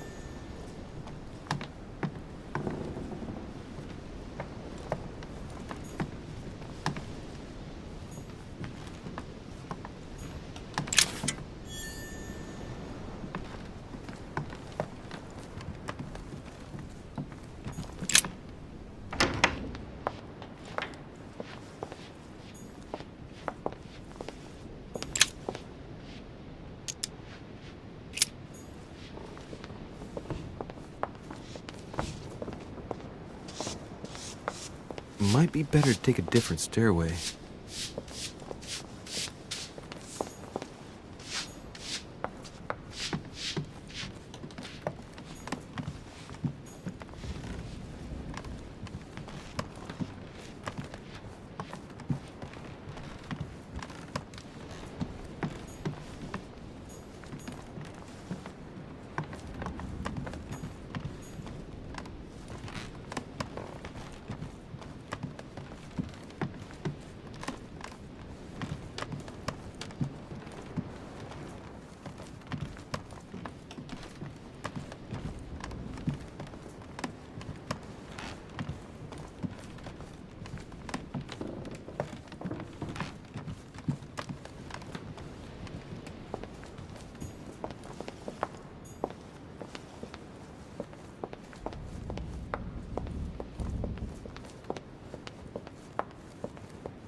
Excuse me, Monsieur de Richet. I really need to talk to you. Is this about last night? No, that was just a misunderstanding. I'm sure it was a little bit my fault, too. There's no excuse for that man's horrible behavior. You ought to tell Sir Home. Look, the only thing that I care about is that I've lost something precious. I'm not worried about Jacques Peru. I'm sorry. I should have stopped him from beating you. What's done is done.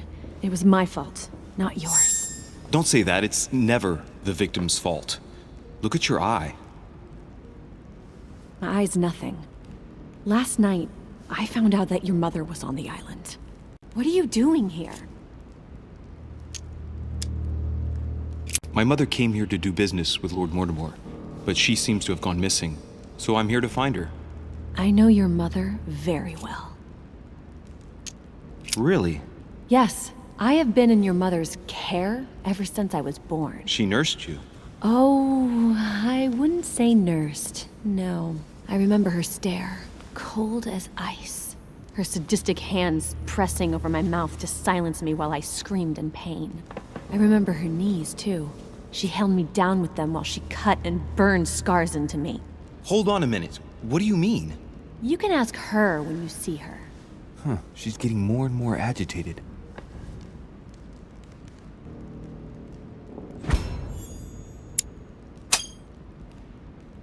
And next you're gonna tell me my mother's also responsible for that scar on your head?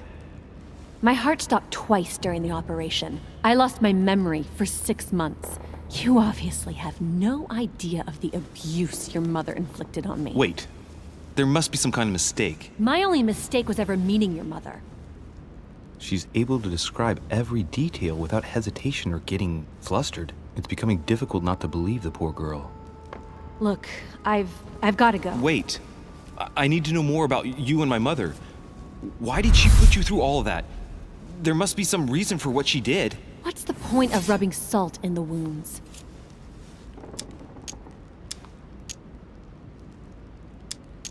Elizabeth. Confiding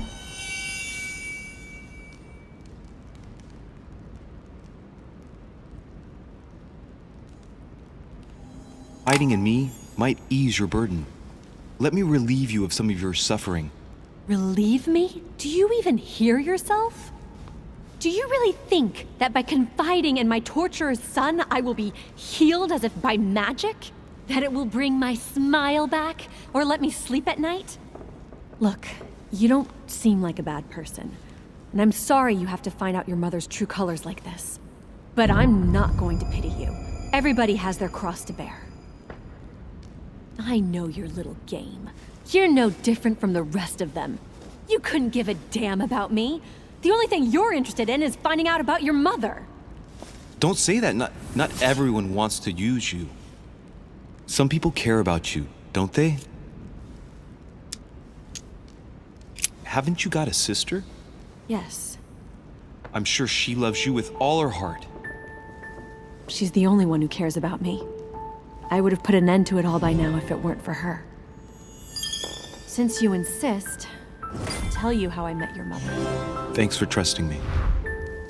You see, before I was born, my mother often suffered from hallucinations and fits of anger.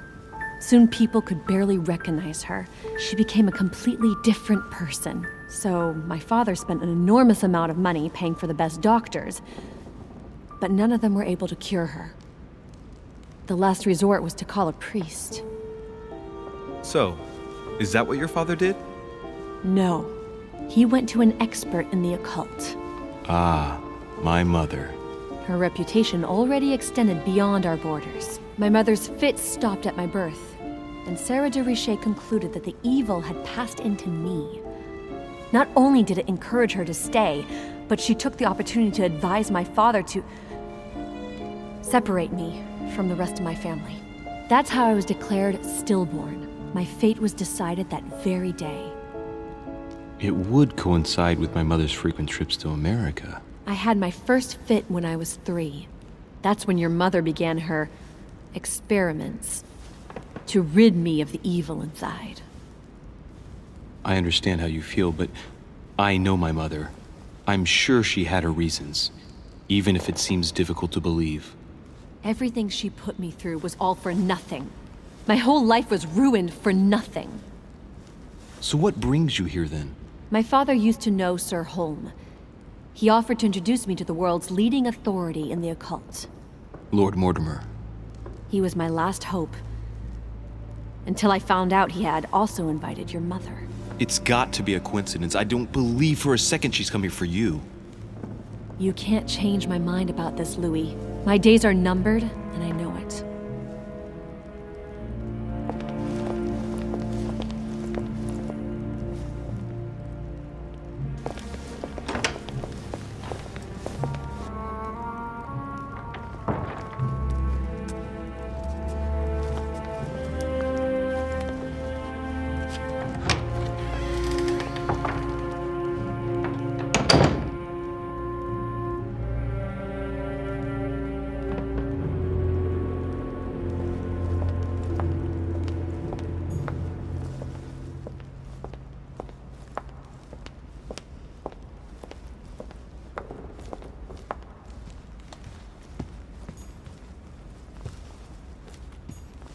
Crucifixion of St. Peter.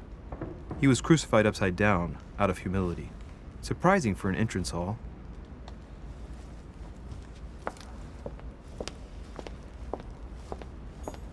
Saturn devouring his son. Good God, how awful. Everything in this painting is disturbing. It's the first time I've seen brushstrokes like this.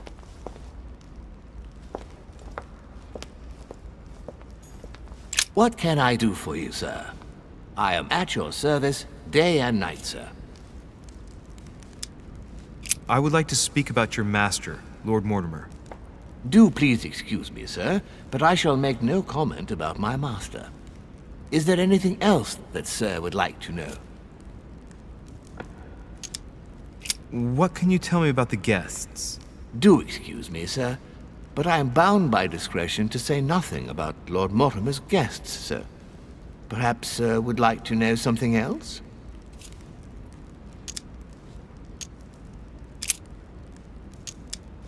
Yes. Can you briefly describe the ground floor, please? Very well, sir.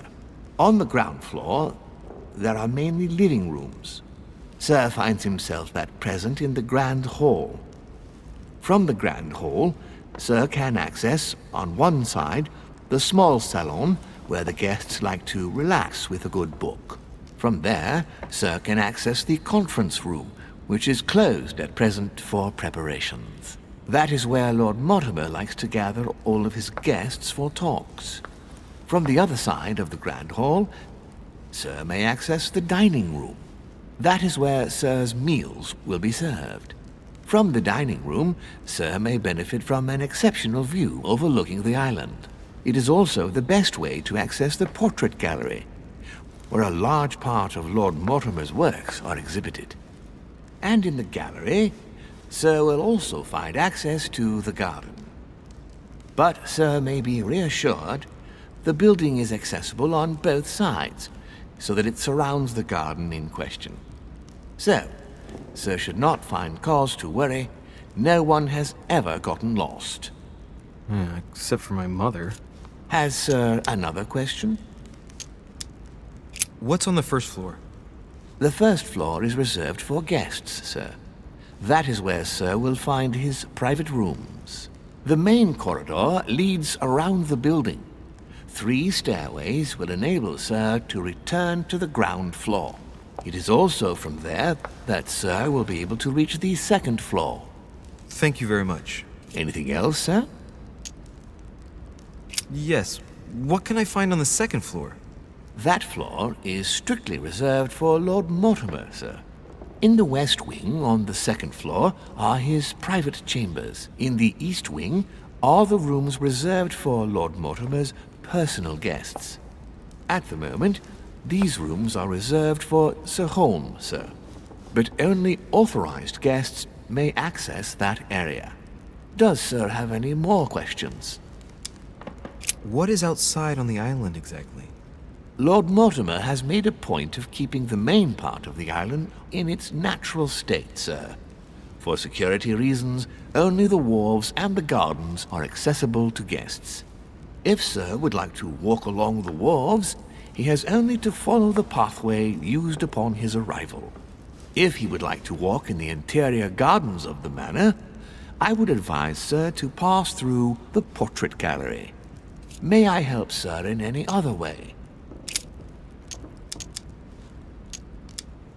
As I was unable to bring my personal effects with me, I was wondering if you could find me a few items. Of course, sir. What would you require?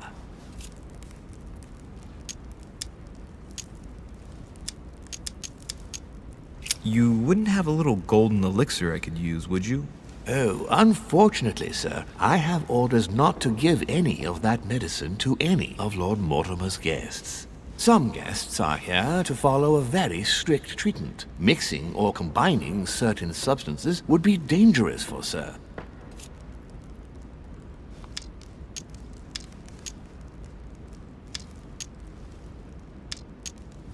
That's fine. I have no intention of swallowing this remedy. You see, I generally use it to put the shine back on my shoes. But maybe you'd rather I ask permission from Lord Mortimer. Where is he? I'd like to tell him about my shoe problem. Sir need do nothing of the sort. There is no reason to disturb Lord Mortimer with this small matter. As you wish. Here you are, sir. I hope sir will have enough with one bottle, as I haven't any more. Oh, I'll make do. It's good of you to get this much. May I do anything else for sir? A little Carmelite water would do me a lot of good. Could you find me some, please? Oh, the tonics are under lock and key, sir. Lord Mortimer only allows access to them in cases of emergency.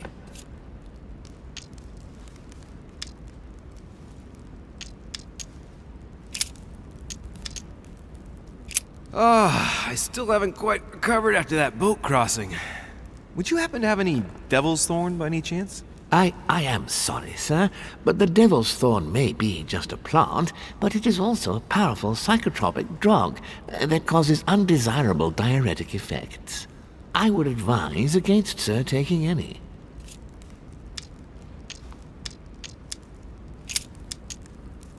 My good fellow, would you have any amber available? I would, but unfortunately I don't think I am authorized to give it out, sir. I believe it is a precious stone.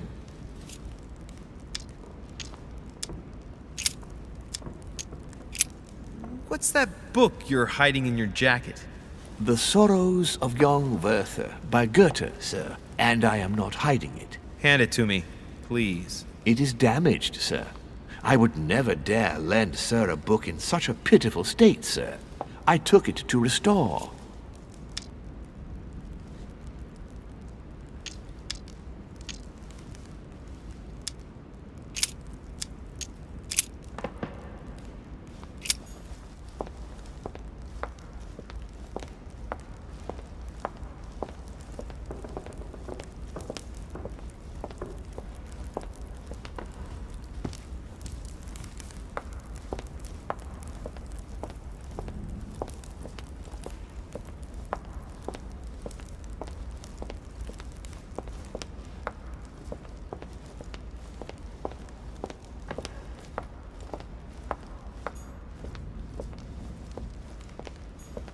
Lord Mortimer certainly has a taste for staging rooms. Blind Oedipus. Blinded himself. What a tragic destiny.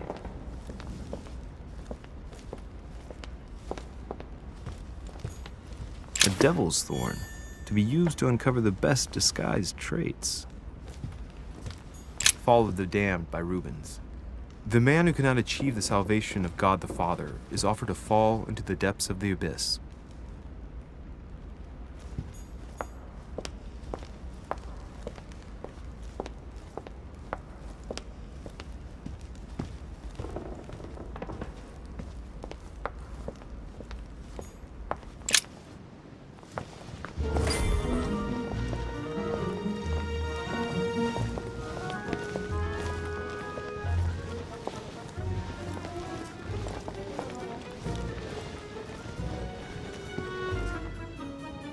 Dear friends, I bid you welcome. I hope the night was not too short. Your Eminence, Duchess, Monsieur de Richet, allow me to introduce our new guests. They arrived during the night. Johann Christoph von Wollner, Minister of Religious Affairs and close aide of Frederick William II, King of Prussia. Napoleon Bonaparte, Lieutenant of the French Revolutionary Army. And Jacques Peroux, French Revolutionary Tribunal Judge. Unfortunately, my friends, Lord Mortimer will not be joining us this morning, but he should be with us later. So, let us begin. What is Mortimer playing at? He tells me to come urgently and he sends no one to meet me? Yes. Where did you find it?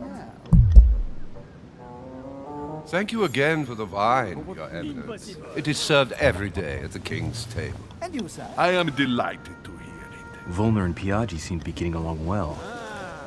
My dear Johann, how are you? Glad to make landfall at last. And yourself? Very well. And your husband? He's poorly. The French Revolution gives him terrible headaches. Oh, I understand. I shall feel better too, as soon as the situation is settled. If by chance the French crisis is emulated in Berlin, there will always be a refuge for you in London, my dear. Your offer does you honor, Emily. But London is much closer to Paris than Berlin. Beware. The French are capable of sailing up the Thames straight to the Houses of Parliament. Oh, my friend, I am shaking in my clogs. Is the wine to your liking?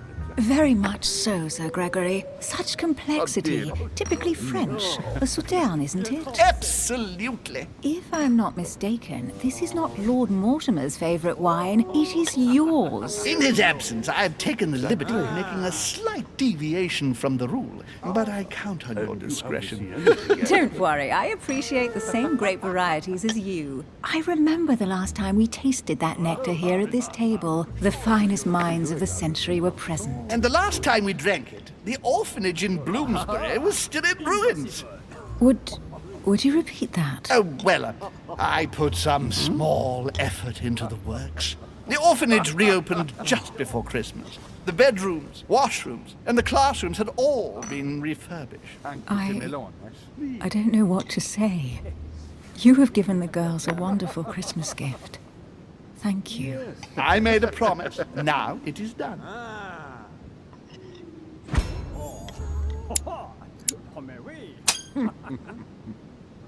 It's the first time I've ever seen her so moved. Just mentioning that orphanage broke right through Emily's hard shell.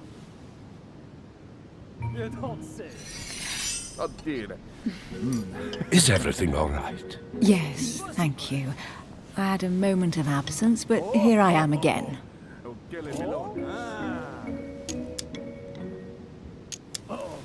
My lord, I only know the prestige of your name. Might I have the honor of getting to know you a little better?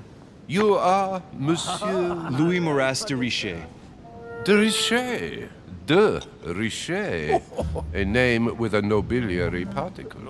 Are you descended from a noble line? The presence of a particle does not necessarily mean a person belongs to the nobility, nor does it prevent the observance of the rules of etiquette, Monsieur Van Bonler. Not really, no. Have you any information on this Napoleon? Lord Mortimer has invited Napoleon along to negotiate an important commercial venture. Nothing strange about that. And the Golden Order is somehow involved. What? Our order? Are you sure? That's what I read in the letter from Mortimer to Napoleon. And you, sir? This information is important. Thank you, Louis.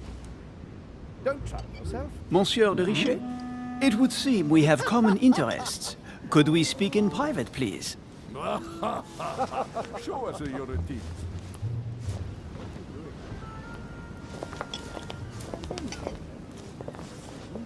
It is remarkable. Lord Mortimer and the Golden Order, through your mother, have concluded a financial agreement. Stay composed, Louis. I'm listening.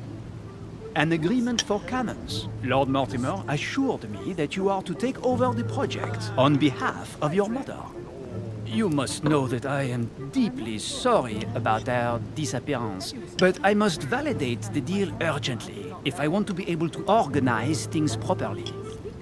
I haven't seen Lord Mortimer yet. I'm afraid I'll be unable to answer your questions. He assured me that you could replace your mother during her absence. I appreciate his confidence, but still, this is a bit hasty. But please continue. Of course, but I need to know if I can count you among my allies. Well, of course. And for that, I have a little question for you. The agreement stipulates an aid of 50,000 louis d'or for 200 cannon.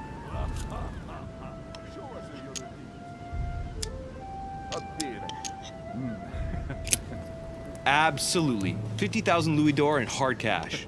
The offer I'm talking about was for only 20,000 louis d'or, Monsieur de Richet. The truth is, you really have no idea about our agreement. So, you're wasting my time. I need to work with people I can have confidence in, sir. The exact numbers may have escaped me. I suggest you wait for my mother's return in order to manage such details.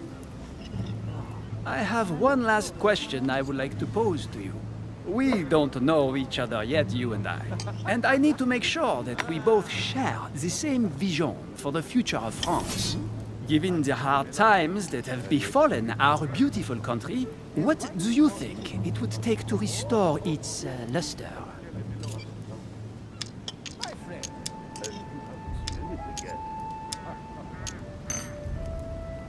I don't know how to remedy the situation without re-establishing a solid monarchy. And what would we stand to gain by this? We've tried a republic, but it is clear that with the situation we're in now that it's not working. We ought to return to a monarchy. That makes no sense at all, my friend. The monarchy is a privileged caste who have forever built their prestige by crushing and controlling the people. I think there must be a misunderstanding. What do you mean? I cannot believe that Lord Mortimer advised me to speak to you. I must have misunderstood. Excuse me, please. Bravo, Louis. Total fiasco.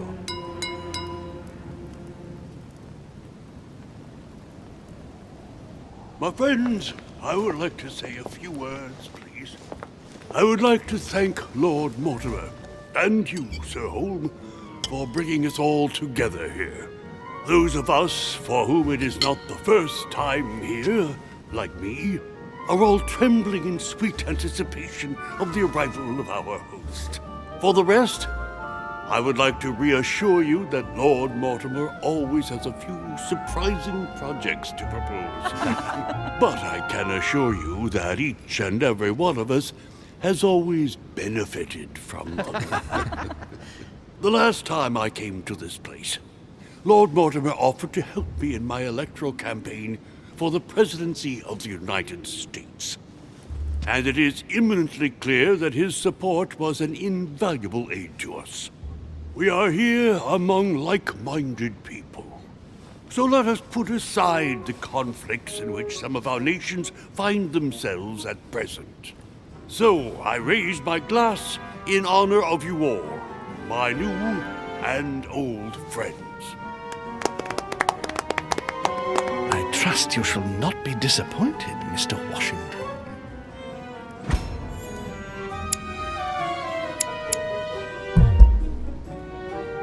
Right, we shall meet again tomorrow. All the guests will be present, as well as Lord Mortimer, I hope. Until then, I trust you will find plenty to keep you amused.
Alright, let's recap.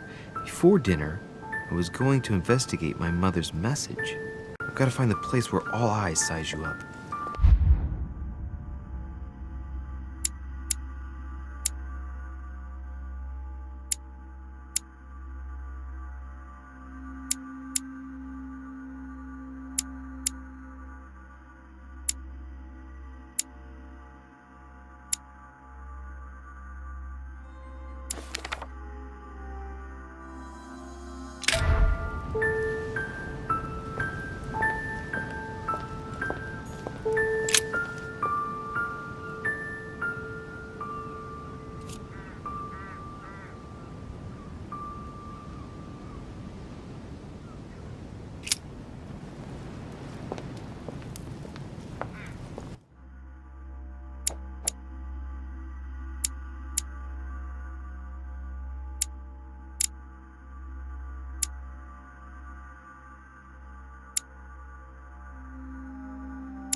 Well, Your Eminence, do you still have any room left? Ah, my son, the sin of gluttony is the most difficult of all in my eyes. Nevertheless, what a charming moment we have had together. I'm delighted I was able to talk to Mr. von Wollner. We hadn't spoken to each other for an eternity. Yes.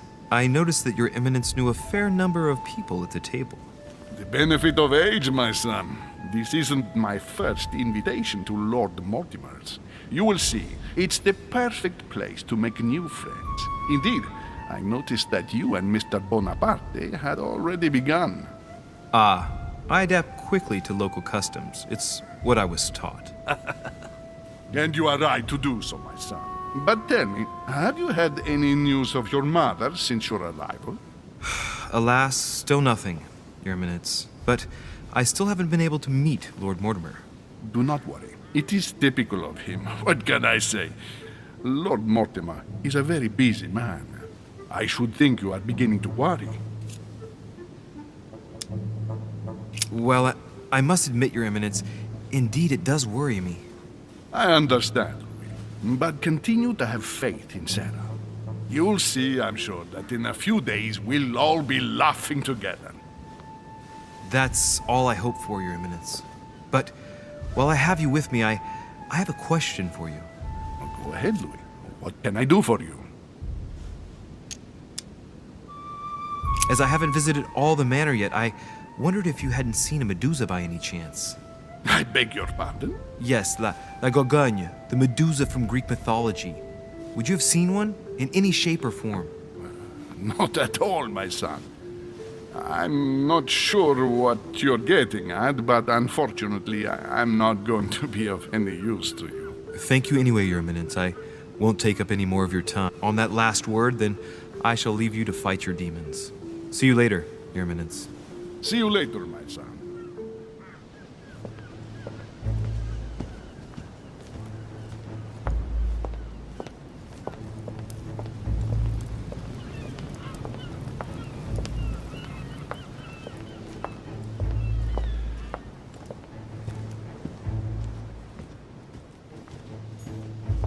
Dining on ham. Well, that's very appetizing.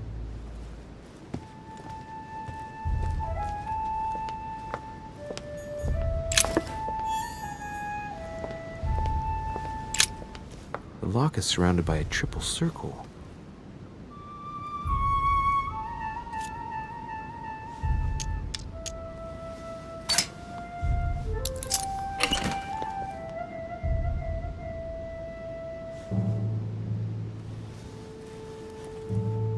No space left. I'll retrieve it later.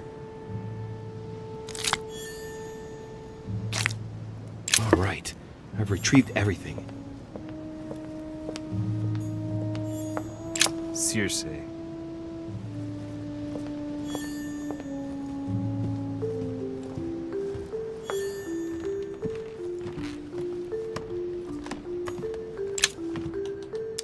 Amber crystals.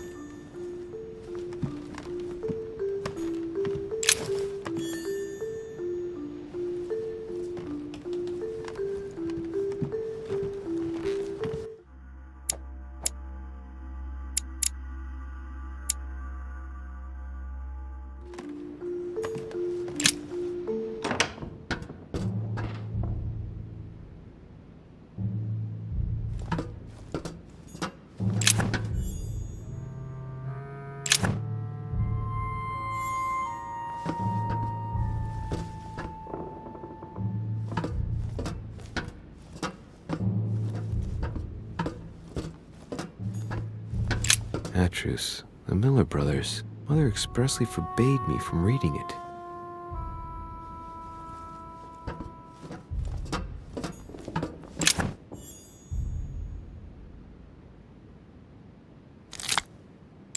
Honey, the remedy of the gods.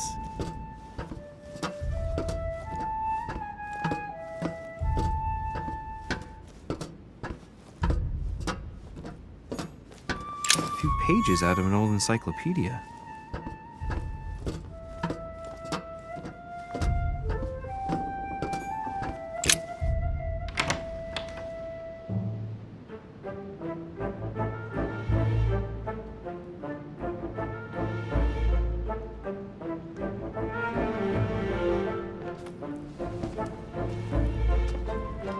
Where all eyes size you up.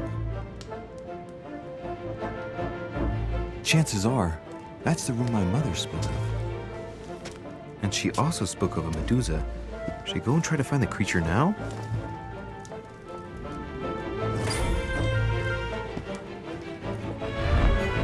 Allegory regarding the decoration of the rights of men.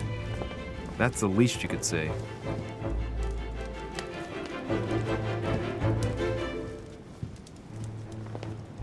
Liberty or Death by Regnault. Well, I'll take liberty, please.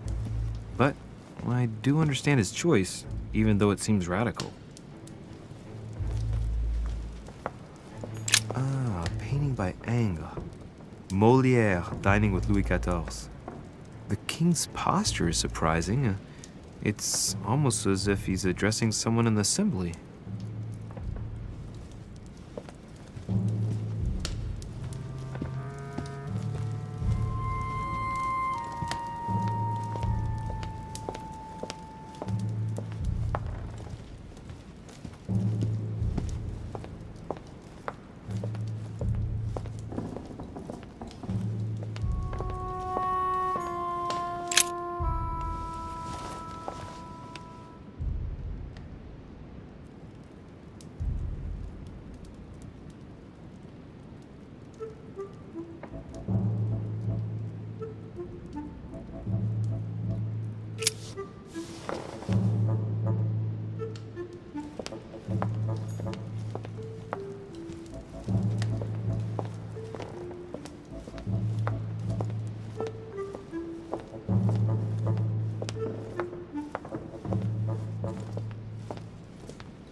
Celia. That name means nothing to me.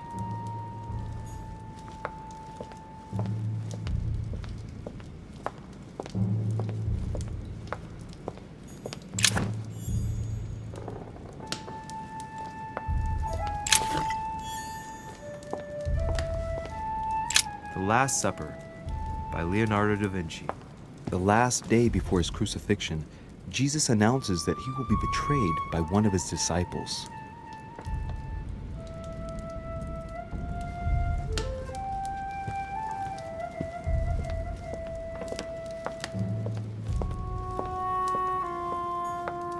A meeting between Louis XIV and Philippe V. I wonder why Mortimer's particularly fond of this painting.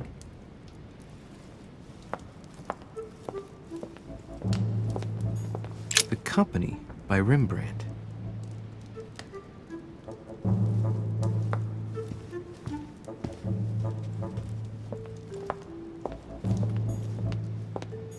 The Fall of Phaeton, another painting by Rubens.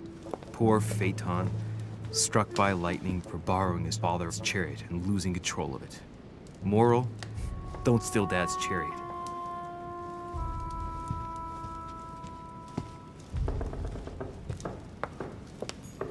Ah, François Ier, Receiving the Holy Family, a painting by Raphael. The Song of Roland. Roland feeleth his death is near, his brain is oozing by either ear. With his brain oozing, it's already remarkable that he can feel anything.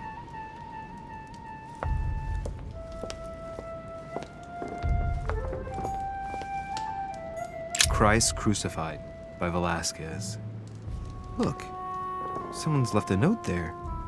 Reserved for the Duke of Alcudia.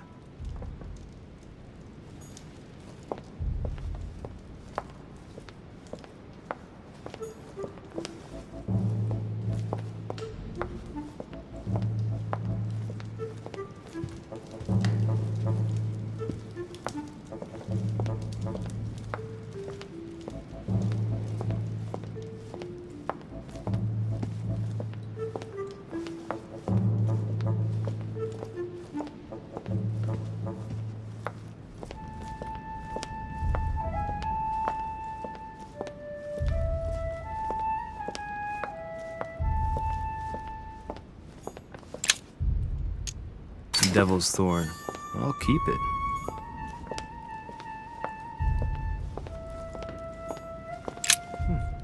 A painting with no name.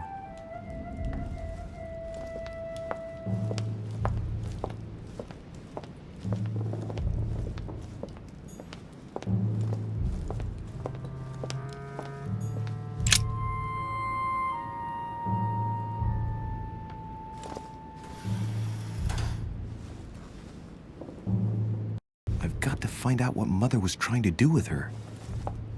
The Medusa. A hero armed with a sword? A hero with a lantern. And the last one holding a shield. I'll stake my life on it. All the statues form a single scene together. The poor devils are about to face the beast. Let's give them a helping hand.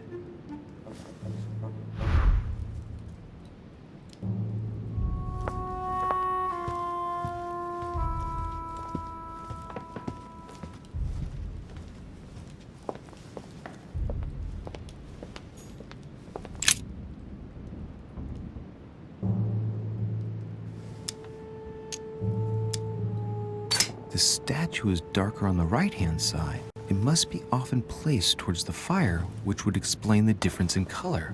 In that case, it would be facing the Medusa. Perfect for the coup de grace.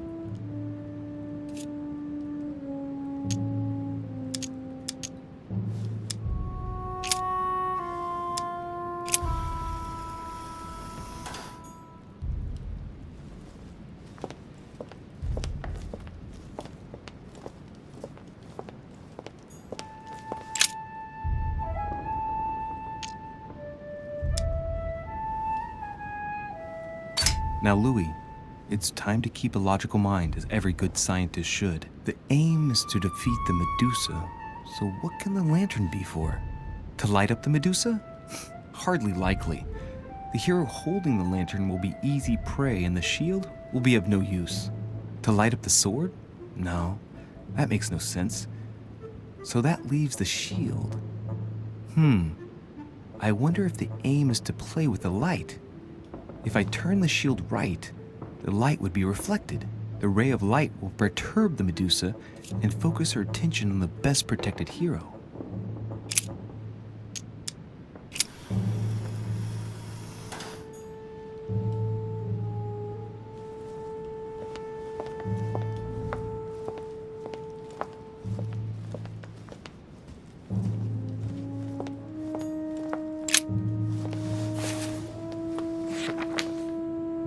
Origin of myths, a reinterpretation of legendary creatures. Just what I need.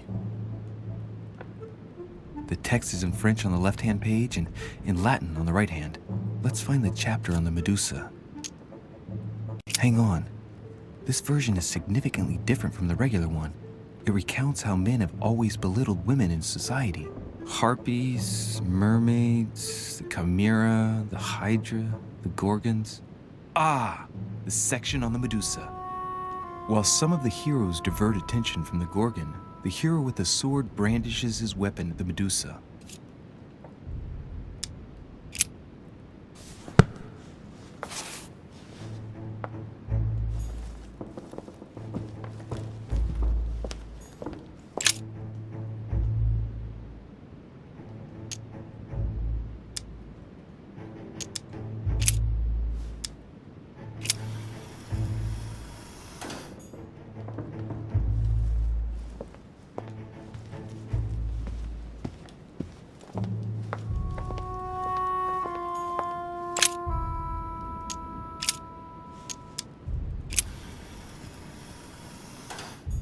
It looks right, but nothing's happening. Maybe, in this position, the hero with the shield is just dazzling his colleague.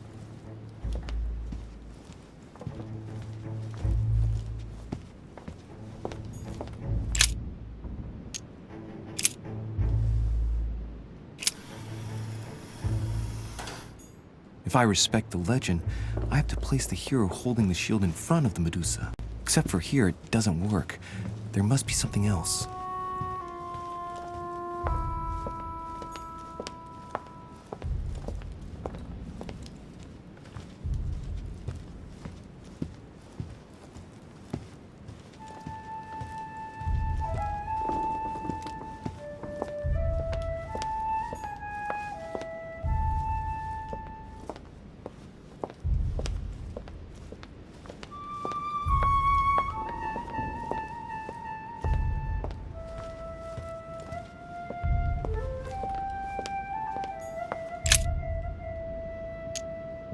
let's think.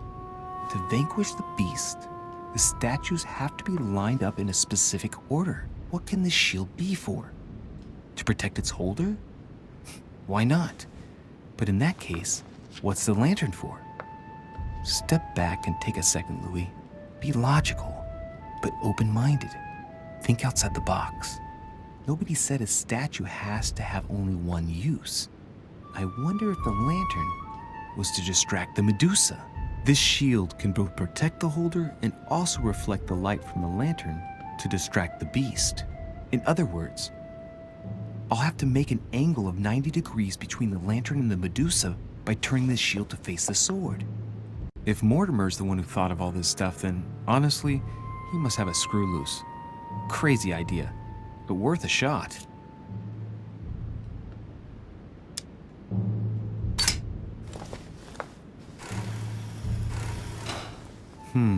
The mechanism is worn here. Whenever the shield is not turned toward the sword, the machinery freezes up. The statue must have been in this position most of the time, betrayed by the marks of time. So that makes it easy. The shield must face the sword. If I respect the legend, I have to place the hero holding the shield in front of the Medusa. Except for here, it doesn't work. There must be something else.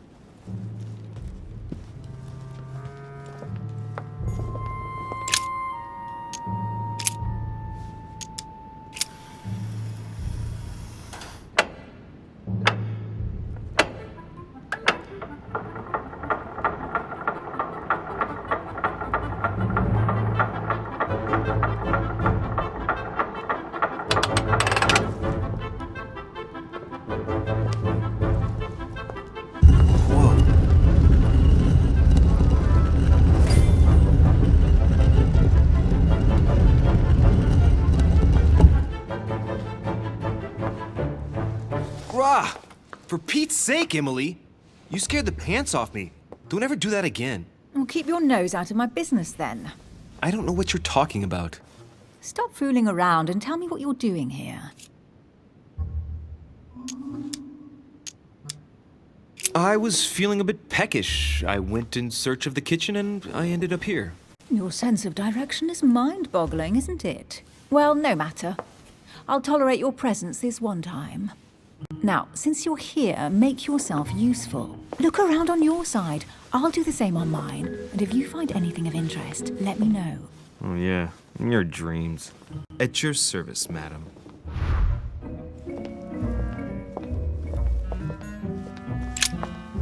I found an amazing ring. There's an inscription engraved on it. Emily, when I see that ring, I can no longer hold back my feelings for you. Oh, stop it. You're being ridiculous. What do you mean? I was just about to get down on one knee.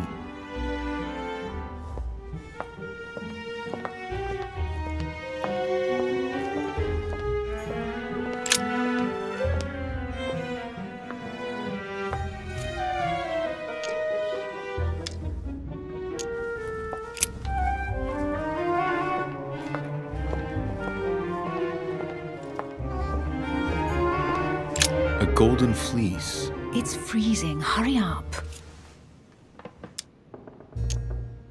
Do you think that can really be Jason's golden fleece? No, you are aware that Jason and the Argonauts is a myth, aren't you? But Mortimer's been protecting this hide. It must be of great value, don't you think? Certainly of historical value. This kind of hide is still used by gold diggers in Eastern Europe. Now you see how easy it is to obtain a legend. Why do you have to act so nonchalant every time I show you something? Louis, anyone can kill a sheep, rip off its hide, and say it's the golden fleece. We're at Lord Mortimer's, not at some farmyard fair. You're just too skeptical. And you have a tendency to believe anything. Talk about an unlikely pair. Yet, you know opposites attract, don't you?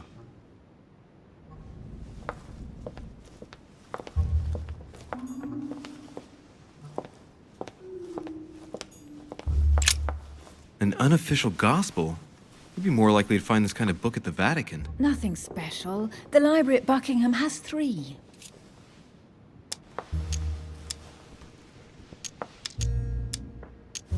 I bet you've read them cover to cover. Naturally. Really? I'm curious. Tell me, what part stood out the most to you? The passage where Mary says to Joseph, "Hey, you, shut up." In other words, you haven't even opened one.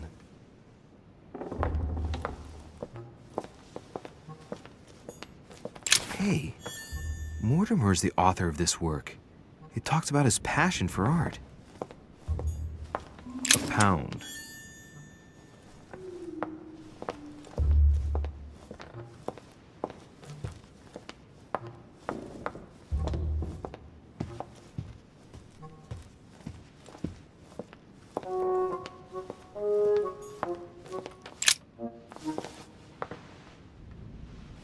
Guess what I found? The Holy Grail. Older than that.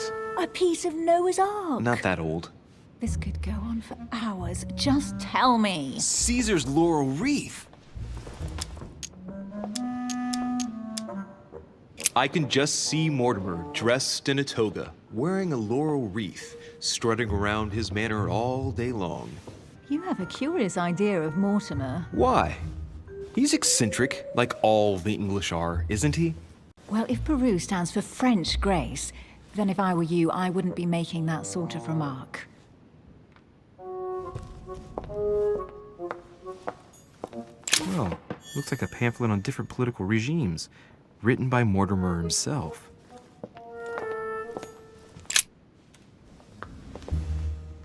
You should see this sword, Emily. It's magnificent. I'm busy. Describe it to me.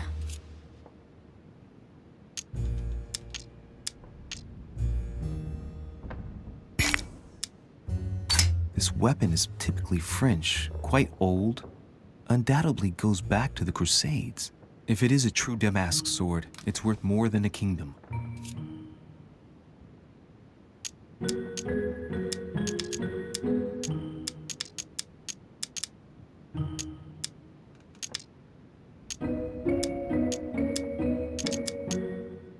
I think this is Excalibur, King Arthur's sword. I've always dreamt of drawing it from the stone. How sweet, you're still clinging to your boyhood dreams. When you finished playing, maybe you can help me search the place?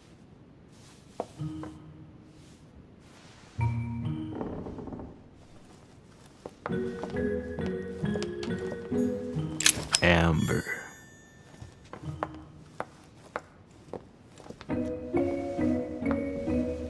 Here's something interesting.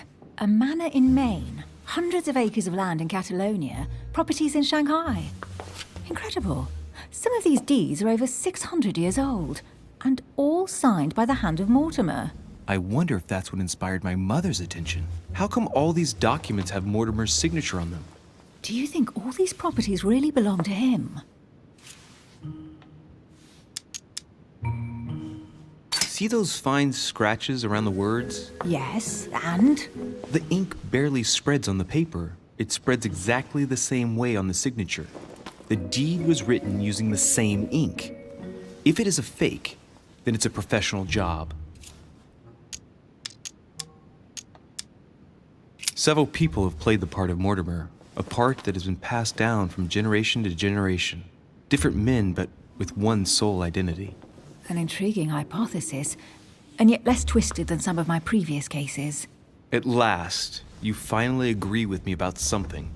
These documents are intriguing, but do you really think that's what attracted your mother's attention here? And how do you know my mother was interested in this room? I didn't know, I just supposed she was. And you just confirmed it. So, do you think she found what she came for? I don't know. She was obsessed with Mortimer, and I must confess these property deeds are troubling. If that's the case, why would she have left them? Once again, I don't know. We'll have to ask her when we find her. And what's your take?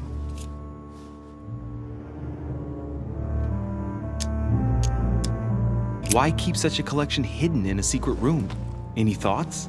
Mortimer has every reason in the world to conceal it, even if only to keep it from people like us. Hey, Emily, we're not thieves. We're only looking. I wonder why my mother didn't make it clear what she was interested in here. She didn't have time to write it down, or maybe she wasn't sure of what she was looking for. Or she wanted to protect her discoveries. It's disturbing. You'll just have to search the rest of the room. Maybe you'll find something.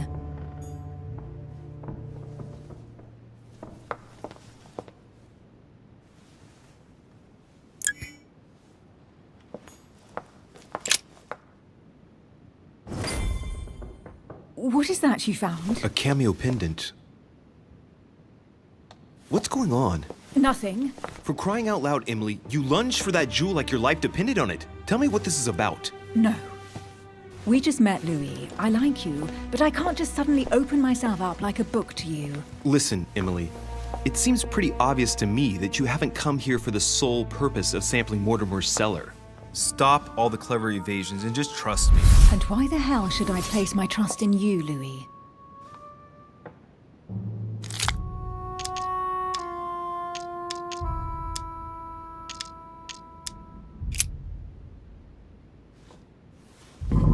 At least this way, things are clear.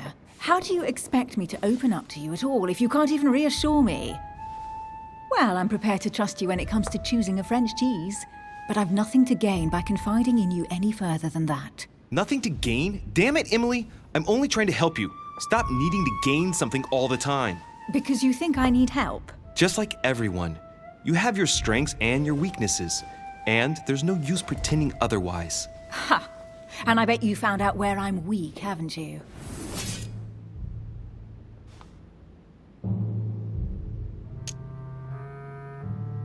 Pragmatic, intelligent, sure of herself. Her only weak spot is her difficulty talking about herself. I don't know much about your past, but I'm guessing you had to get by on your own for much of your life. It might have closed you off, and that can be a disadvantage. It might be time for you to open up and risk a little trust. Not every man you meet wants to hurt you. Yes, you may be right. I might have some weaknesses, but I don't need your help to overcome them. And I'm simply not contemplating collaborating with anyone at this time. Do you understand?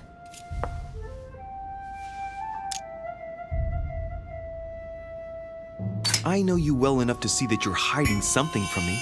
Why won't you look me in the eyes? I've figured you out, but you refuse to accept it. And you're starting to find me charming too. I admit it. You win. You, worst investigator there ever was, have sussed me out. Well, at least you made me smile. I already have a work partner. I know my weaknesses. I don't doubt that your abilities will be of use to me, but I already have all that, thanks to my teammate. Is there any chance you might tell me who he is? No, I've already said too much. Consider yourself lucky I've even given you this much. It's extremely rare, believe me. Come on, don't stop now that you've come this far. You know that eventually I'll end up making you talk. Well, since no one can resist you, let's see if you can guess who my partner is. You're a gambler. So, your partner is...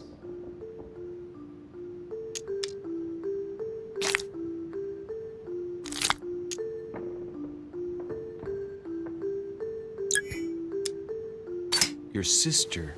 She's your partner. She's the one you're looking for. Well, I am impressed. How the devil did you guess I had a sister? Virtually no one even knows. When it comes to getting results, you are very good, I grant you that. You deserve to know why the sight of the cameo pendant affected me so strongly. I thought it belonged to Emma, my twin sister. Oh. Now I get why you said you had a memory for two. Yes. You can't imagine to what extent, though. As children, everyone got us mixed up. So one day we decided to play along. Since then, we have become one and the same. We have officially erased the identity of my sister Emma. Emily Hillsborough. The woman with two faces. Clever. But isn't it complicated? How do you make it work? One of us has no existence in the outside world. We share everything. First for one, then for the other. We dress the same, wear the same makeup, we speak the same. We've learned to act as one. When we accept a mission, we both turn up. This time, though, she went ahead, and I was meant to wait for her on the mainland. She was meant to meet Sir home and bring back the details so we could work out who would follow up. And there was a problem? She was supposed to return from Mortimer's 1 week ago. The boat turned up at Plymouth, But alas, no trace of my sister. Instead, a sailor passed me a message from home, notifying me of her sudden disappearance. So, my mother and your sister go missing just a few days apart. That's strange. Maybe their disappearances are linked. It's clearly a possibility, but up to now I haven't found a trace of either of them. None of this is very reassuring. By the way, Louis, now that you are in on the secret, you are obliged to keep it to yourself, or you will pay very dearly. Don't worry. Your secret is safe with me. It's time to leave.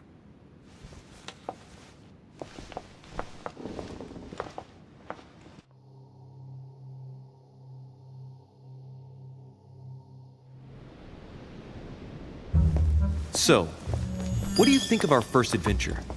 I must admit, it has been fun by your side. Same here.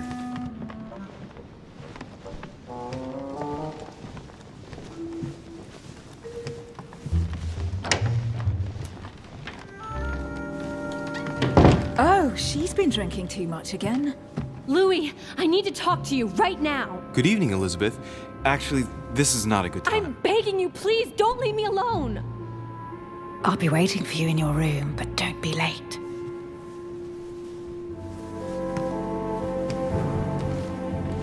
I was sure there was a certain je ne sais quoi between us. Louis, we need to talk now. Otherwise, it'll be too late. Looks like Elizabeth really needs me, but if I start talking to her, for sure Emily won't wait for me. What should I do? Sorry, Emily, but I can't leave Elizabeth like this. All right, Elizabeth. How can I help? Thank you. Come on, follow me.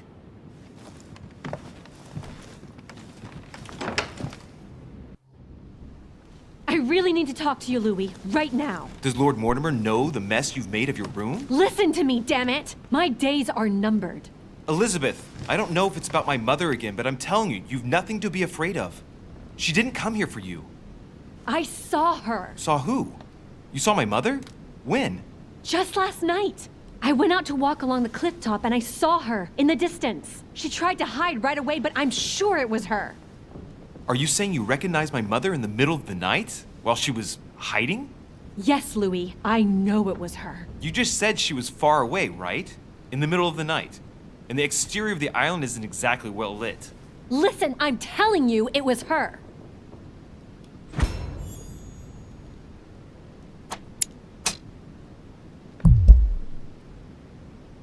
Did you talk to each other?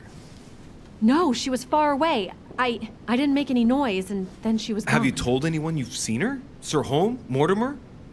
You don't understand. It's her. She's here. Yes, I understand. No, you're not listening.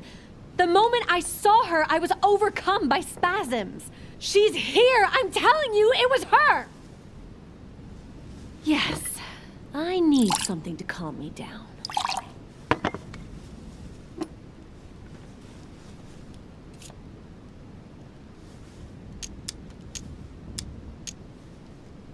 I'll drink with you, but let's go easy on it, okay?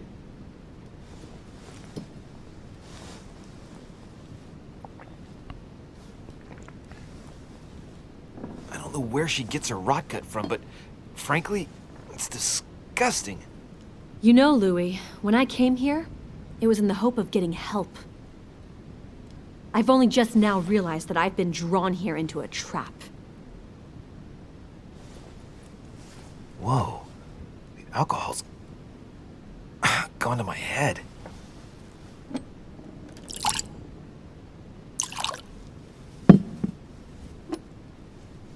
Here, the condemned's last drink.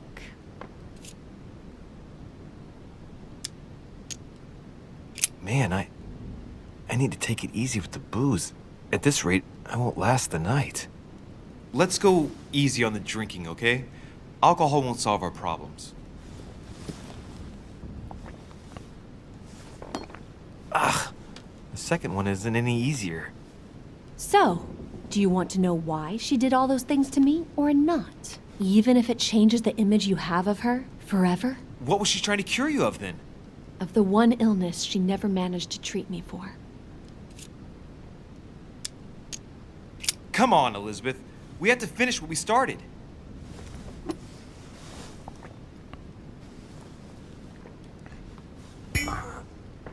I feel all dizzy. There must have been a reason. Just tell me. Tell me what my mother treated you for. She wanted to silence them. What? What are you talking about? Silence what? The voices. The voices in my head. They speak to me, Louis. They've always told me what to do. They say nasty things to me. Elizabeth, do you realize what you're saying? Of course, Louis. This is what I live every day. But these spirits, Elizabeth, don't exist. You do realize that. These voices in your head, it's you, in fact. Nobody is speaking to you. They want me. Want me just for themselves. They talk to me all the time. Yet your mother did everything to make them go away. Ever since I was little. And look at the result. It's impossible, Mother. You spent your life trying to prove that the supernatural doesn't exist. Why punish this poor girl? Oh, shit. What has she done to you? Uh-oh, Louis. Are you starting to believe me? No, but Too bad it's all been for nothing. They're still there, you know. What do you mean?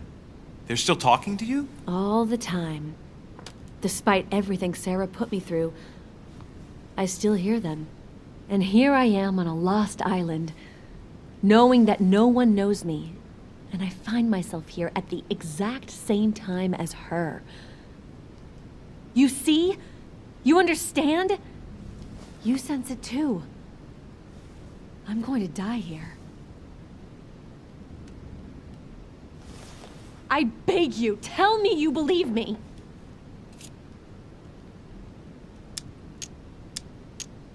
Elizabeth, I understand your fears, but I'm convinced there has to be a rational explanation for all of this.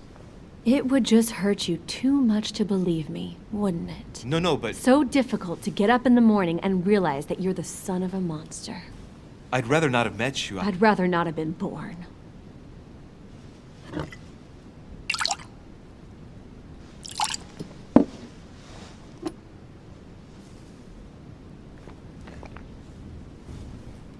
My God, Elizabeth, how is this possible? Welcome to my world, Lil Louie. Welcome to my life.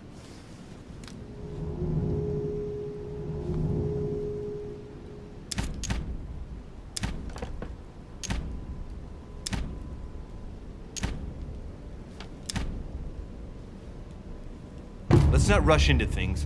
You have nothing to fear here. I'm with you. And anyway, my mother's gone missing. You're not in any danger. That's not what the voices say. Listen to me. Don't give up. You must resist. And tomorrow, you'll see. Things will be better. You like my little concoction, don't you? That's rare. What? It no longer has any effect on me.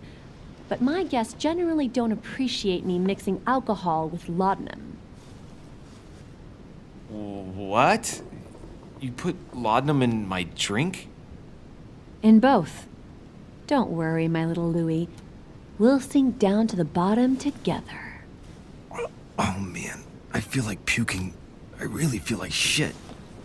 I gotta get back. Don't worry, Louie. I'm here now. I'll take good care of you. What is this bitch gonna do to me? Don't touch me! Just leave. If I get up, I'll fall.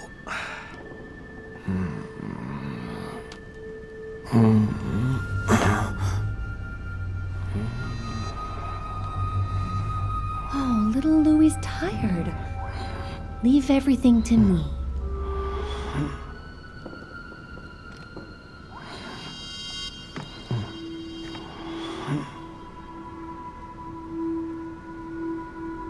Just let go.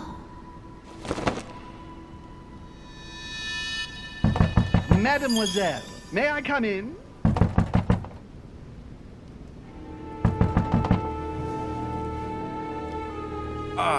My head.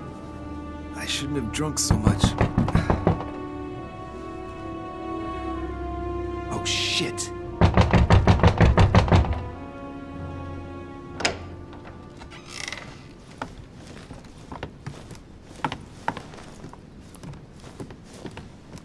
Elizabeth!